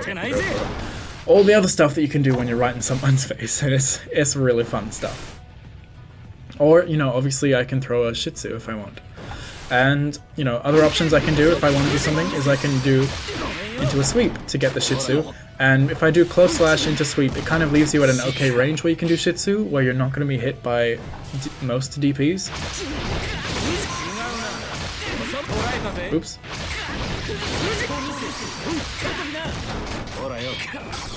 And then you get to go in for your Shitsu pressure, or your Shitsu combos, or whatever you're doing. And it's kind of crazy. So I really like this option. So if you're not sure what I'm doing, I'm just doing my close slash into heavy slash into Fujin, and the slash follow-up, but I'm cancelling the slash follow-up before it hits with the purple RC. So you can kind of see there's that little blue puddle on the ground when I do the purple RC. That's the startup of the slash follow-up, but it's not coming out because I'm cancelling it and going into whatever else I want afterwards. Oops, probably not going to do that. But you just have so many options off of this, so many more options than you do off of the regular one where you just do this, and then you run up and go blah blah blah blah, da da do, and you get that. Because then you can do stuff like I showed before, where you get into this thing. Oops, I messed it up. You can get the hard knockdown right in your face. You can go for a sweep, which is another hard knockdown that leaves them a little bit further, and you can go into your Shitsu super well. You can also use it to go for little gimmicky stuff like this. They see the low, and then you actually end up going for an overhead, and then after all the particle effects off of the purple RC stuff, and they think you're gonna go for a combo because you've been doing all these weird combos off of it like that. They're not gonna be ready for that dust in the middle there. So you get this massive dust combo off of what would have normally been a normal combo, and you get to throw in a sneaky dust. It's just so cool. Because they might think that you're just trying to go for low kick into low sweep off in the combo, but then you actually end up going for into your dust, and then it's just so satisfying. You get big damage off of your dust, obviously, it's your dust. And yeah, I just love this combo path a lot more, because you just have so many more opportunities to get A, more damage than the regular combo, and B, you can do a lot more tricky, gimmicky, fun stuff, and you have so many more options, and it really puts your opponent in the blender a lot more, I feel. And a quick note on the normal combo, this one, you can actually do more damage if you delay your RC a bit to make it a purple RC. Because then the hit of the red RC does scale your combos a bit. So if you want to get max damage off of this regular version, you can delay the RC a little bit.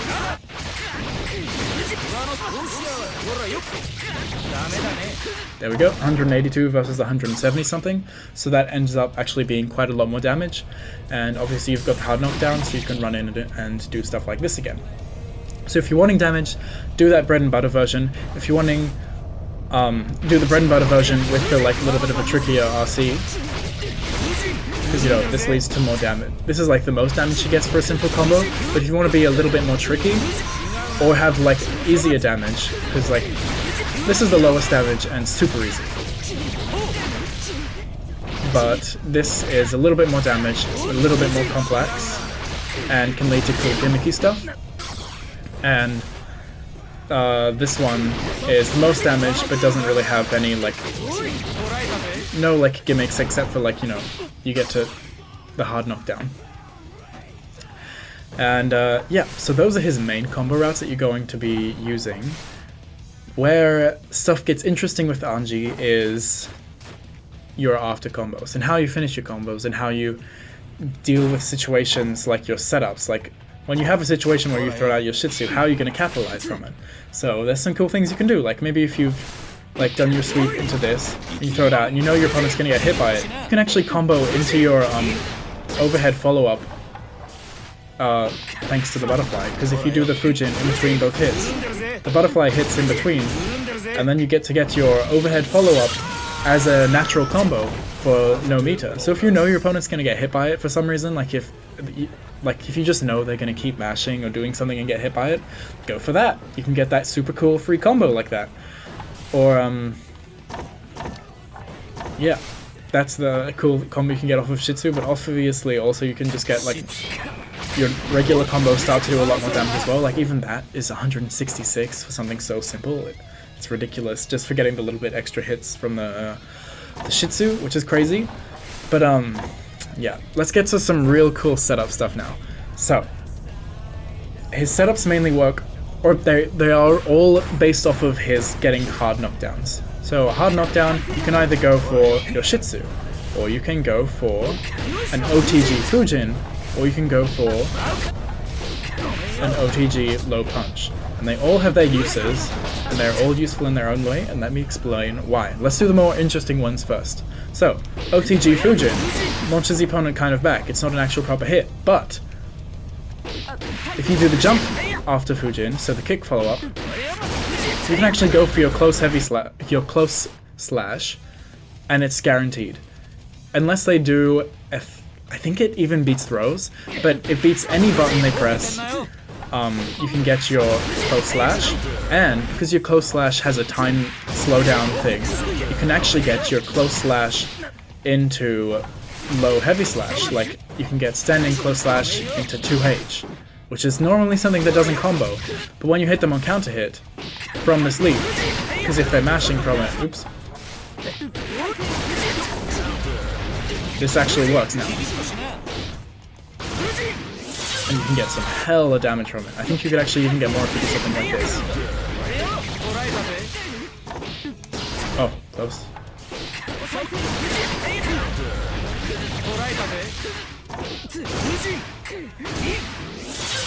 Look at that, 211 damage, just because your opponent decided to mash on your wake up and didn't respect your weird OTG Fujin stuff.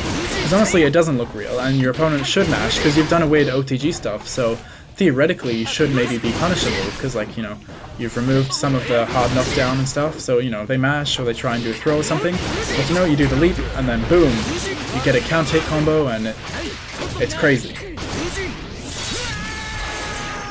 So yeah, that's a really good one. And the next one is kind of similar, except you do a low punch into your charged Fujin. And this is a similar thing. It works on if your opponent is trying to mash on wake up. And this one does, for a fact, beat throws. Whoops. If I make my opponent throw here. So keep in mind, throws are the fastest button in the game, so this just proves it will beat any button they do except for something that's invincible. So if they're just trying to mash any kind of button on wake up, which is super common by the way, mashing throws on wake up, or mashing like low punch, or mashing anything is super common on wake up. So if your opponent's doing that a lot, do this, and you get that huge counter hit all across the screen. You get the big slowdown. It's very obvious if you get the counter hit, and if you do get the counter hit, well then, watch the damage that you get.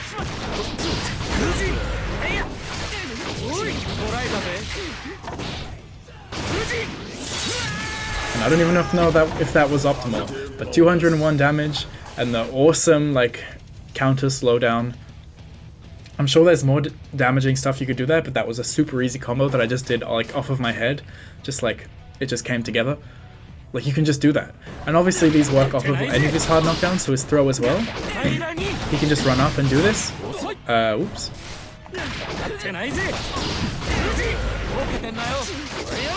And, you know, if the opponent is kind of getting good at like dealing with your like shitsu, your butterfly stuff, then go for these. These are really good. These are so powerful, and you need to make sure you're doing them, and especially, and it kind of really boils down to if you're paying attention to what your opponent does on wake up. If there's someone that mashes buttons, go for these 100%, because you're gonna melt the hell out of them. But if there's someone that's a lot more patient, then your final option is obviously doing your shitsu stuff, which is, you know, your classic tried and true Anji stuff, where, you know, you just make sure you're spaced correctly, because if you do it too close, like if I do this, it'll go behind him, and if I do it, even if I delay it, and I do it right in front of their face, a lot of characters, like with DPs and stuff, can just punish you, and it's not a fun time. So a lot of the time you want to make sure you're doing a sweep from like over here, and then do it like that, and then you get to run in and do your combos, or do your pressure. And as when we were talking about the shitsu, your mix-up is basically endless when you throw out the butterfly. If you manage to throw it out successfully, like, you just get to do whatever you want. So I throw out my shitsu, and keep in mind that there is the gap in the middle there, so if you throw out something in between, then you get to go for some like good through pressure there. But basically, you know, run in dust, run in low kick it. Oh, I don't know why I wasn't running there. Low kick into dust, low kick into sweep. There's just so much mix-up you can do, and obviously if you get the low kick into sweep, you can do it again. You can actually even get a throw in between both hits of the thing. So if they're just standing there blocking, you can throw them, get another hard knockdown. Maybe this time, instead of going for the butterfly again, you actually go for that reset off of the hard knockdown. He's got a lot of things that he can do off of his hard knockdown, and you've got to make sure you're mixing it up so that the opponent gets mixed up. They can't know, like, because if you just keep doing the butterfly over and over again, even if it's working, it's going to be boring, and the opponent is slowly going to learn how to deal with it. You don't want that. You don't want your opponent to know what you're going to do. You want to keep switching it up so they have no idea what's happening. So you can go for this one sometimes, and you beat their, like, mashing on wake up. And sometimes you want to go for your, like, for this. So, like, if they are, like, realizing, like, oh, he's, like, OTGing me and, like, getting a huge counter hit because I keep mashing on wake up, okay, I'll just be a bit more patient. Then if you throw out your Shih Tzu, then boom, you get to go in for all of this pressure. You can go in for throws and rinse and repeat all over again. It gets really wild. You get to go for your dusts, you get to go for your sweeps. And like, while, you know, shit is going on, you can do some, like, staggers and stuff. It's really scary. it can be really scary for the opponent trying to block all of this, and that's what you want. You want to make them scared. And obviously, on top of all of this, he can throw in his parry at any point, which, if you think they're going to try and mash out of whatever you're doing, I mean, A, they shouldn't be, because if you're, if you're, like, training them enough, like, by using these things, that, like, counters them for trying to do that.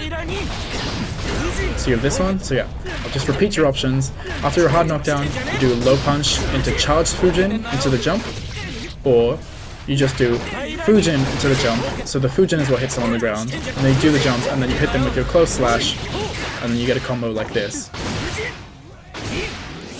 They're both wild, they're both ridiculous, they're both amazing options. And, like, it's good to use both of them, like, even though they're both, like, used to, like, stop the opponent from mashing, you want to make sure you're switching it up, because, like, they're going to recognize, like, oh, if you do this, like, low punch into that, you're going for this thing. So then, one time, if you go for, like, this Fujin, they're like, oh, what's going on there? And they don't realize that you're actually trying to catch the mashing, and you do. You catch the mashing. It's really fun.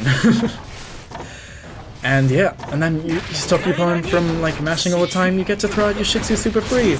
Or you get to go for your twirls, you get to go for your Ko into, like, drop down from above and then go from stuff. And that's just where Anji gets super fun, and it's where he really excels. It's just like, oh, I thought this character was really basic and did, like really basic stuff, just like regular strike and throws, but now I realize that he can do so many things. He can keep, like, OTGing me off the ground, he can keep punishing me for doing stuff, he can keep, like, yeah, punishing me for, like, trying to press buttons, he can punish me for trying to block by throwing out his butterfly. Like, what could I do against him?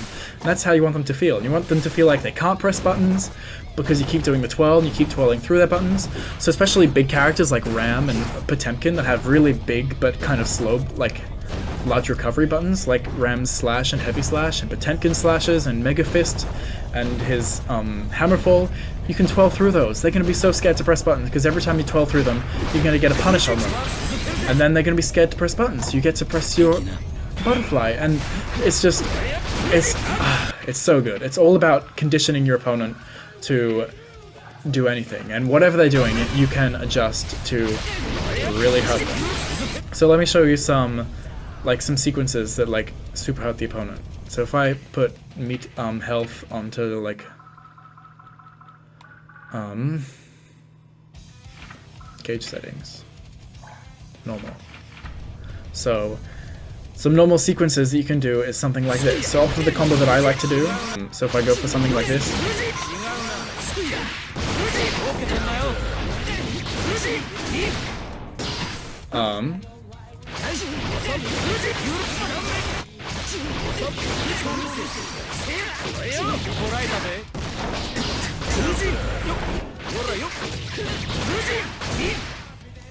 see this? That's like 80% of their life because they decided to mash once after your combo. Or you can do something similar if you do something like this. I didn't actually need to RC there. I could have done, like, you know, a slightly different combo, of course. And that did even more damage. That was like 85%. Like, it can get really ridiculous, and you want to keep switching it up so the opponent has no idea what the hell is going on. Like, and if you do want to keep it like...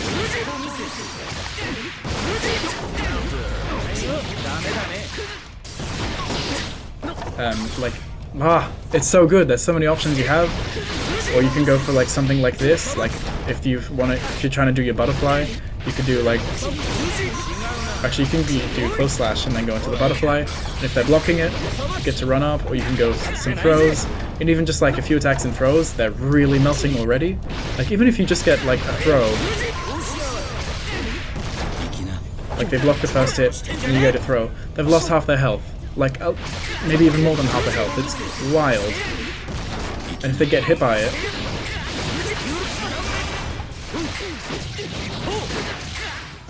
You're in the corner, and you're in the corner, you've just gotten to the corner, and they've already taken so much damage. So then if you get a... It's ridiculous. Oops. It's crazy, and I love it so much. Or you can do this as well.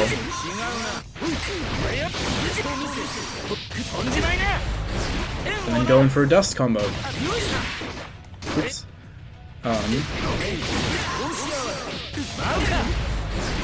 Like you hit them with some kind of mix-up like that.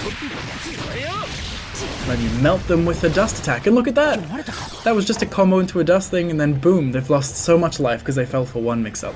So that's how you really want to be playing Anji. You want, like, to snowball effect. One mistake of your opponent leads to them melting, and then they're going to be super scared, and then they make one more mistake, and then they melt again, and you want to make them scared of the spinning gorilla. Look at this chest. How could you not be intimidated by this man? And that's how you want to make them feel. Even though he's not a crazy overpowered character, according to a lot of like pro players' tier lists and stuff, you can really make him feel like he's overpowered by like just nailing your opponent down so much. And yeah, like even if you do stuff like this, you can get like so depending on let me just turn on counter hit. So let's just show some other combo opportunities he has. So as we said, regular combo is this. Slightly more advanced combo that does a bit more damage is this. Oops.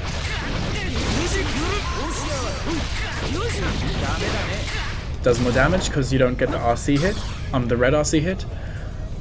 A setup like close hard knockdown combo is this. And you can go for some kind of like, you know, throw on wake up. You can do all this setup stuff we've been talking about before, or you can do this combo. Oops. And you can also do go into like a dust mix up.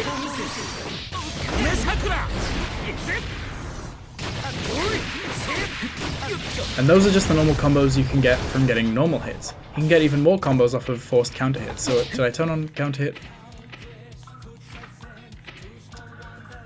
And we'll just quickly show some counter hit combos. So if I get like, you know, in that other combo stuff that I was doing where like, you know, if the opponent gets off the ground, I get my counter hit, I get my counter hit close slash. That just happens if they mash and wake up from any of these OTG setups.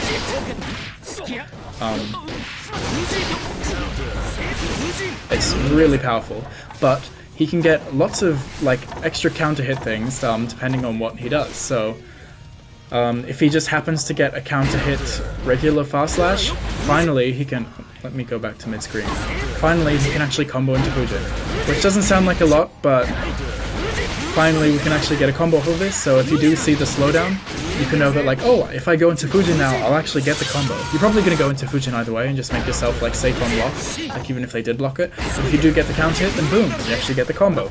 If you manage to get like these big counter hits, which happen from his heavy slashes or his low dust, you can get some crazy things by doing his charged Fujin. So I can do that, and then because they're in so much stun, I can just charge Fujin and then do the jump, and then oops.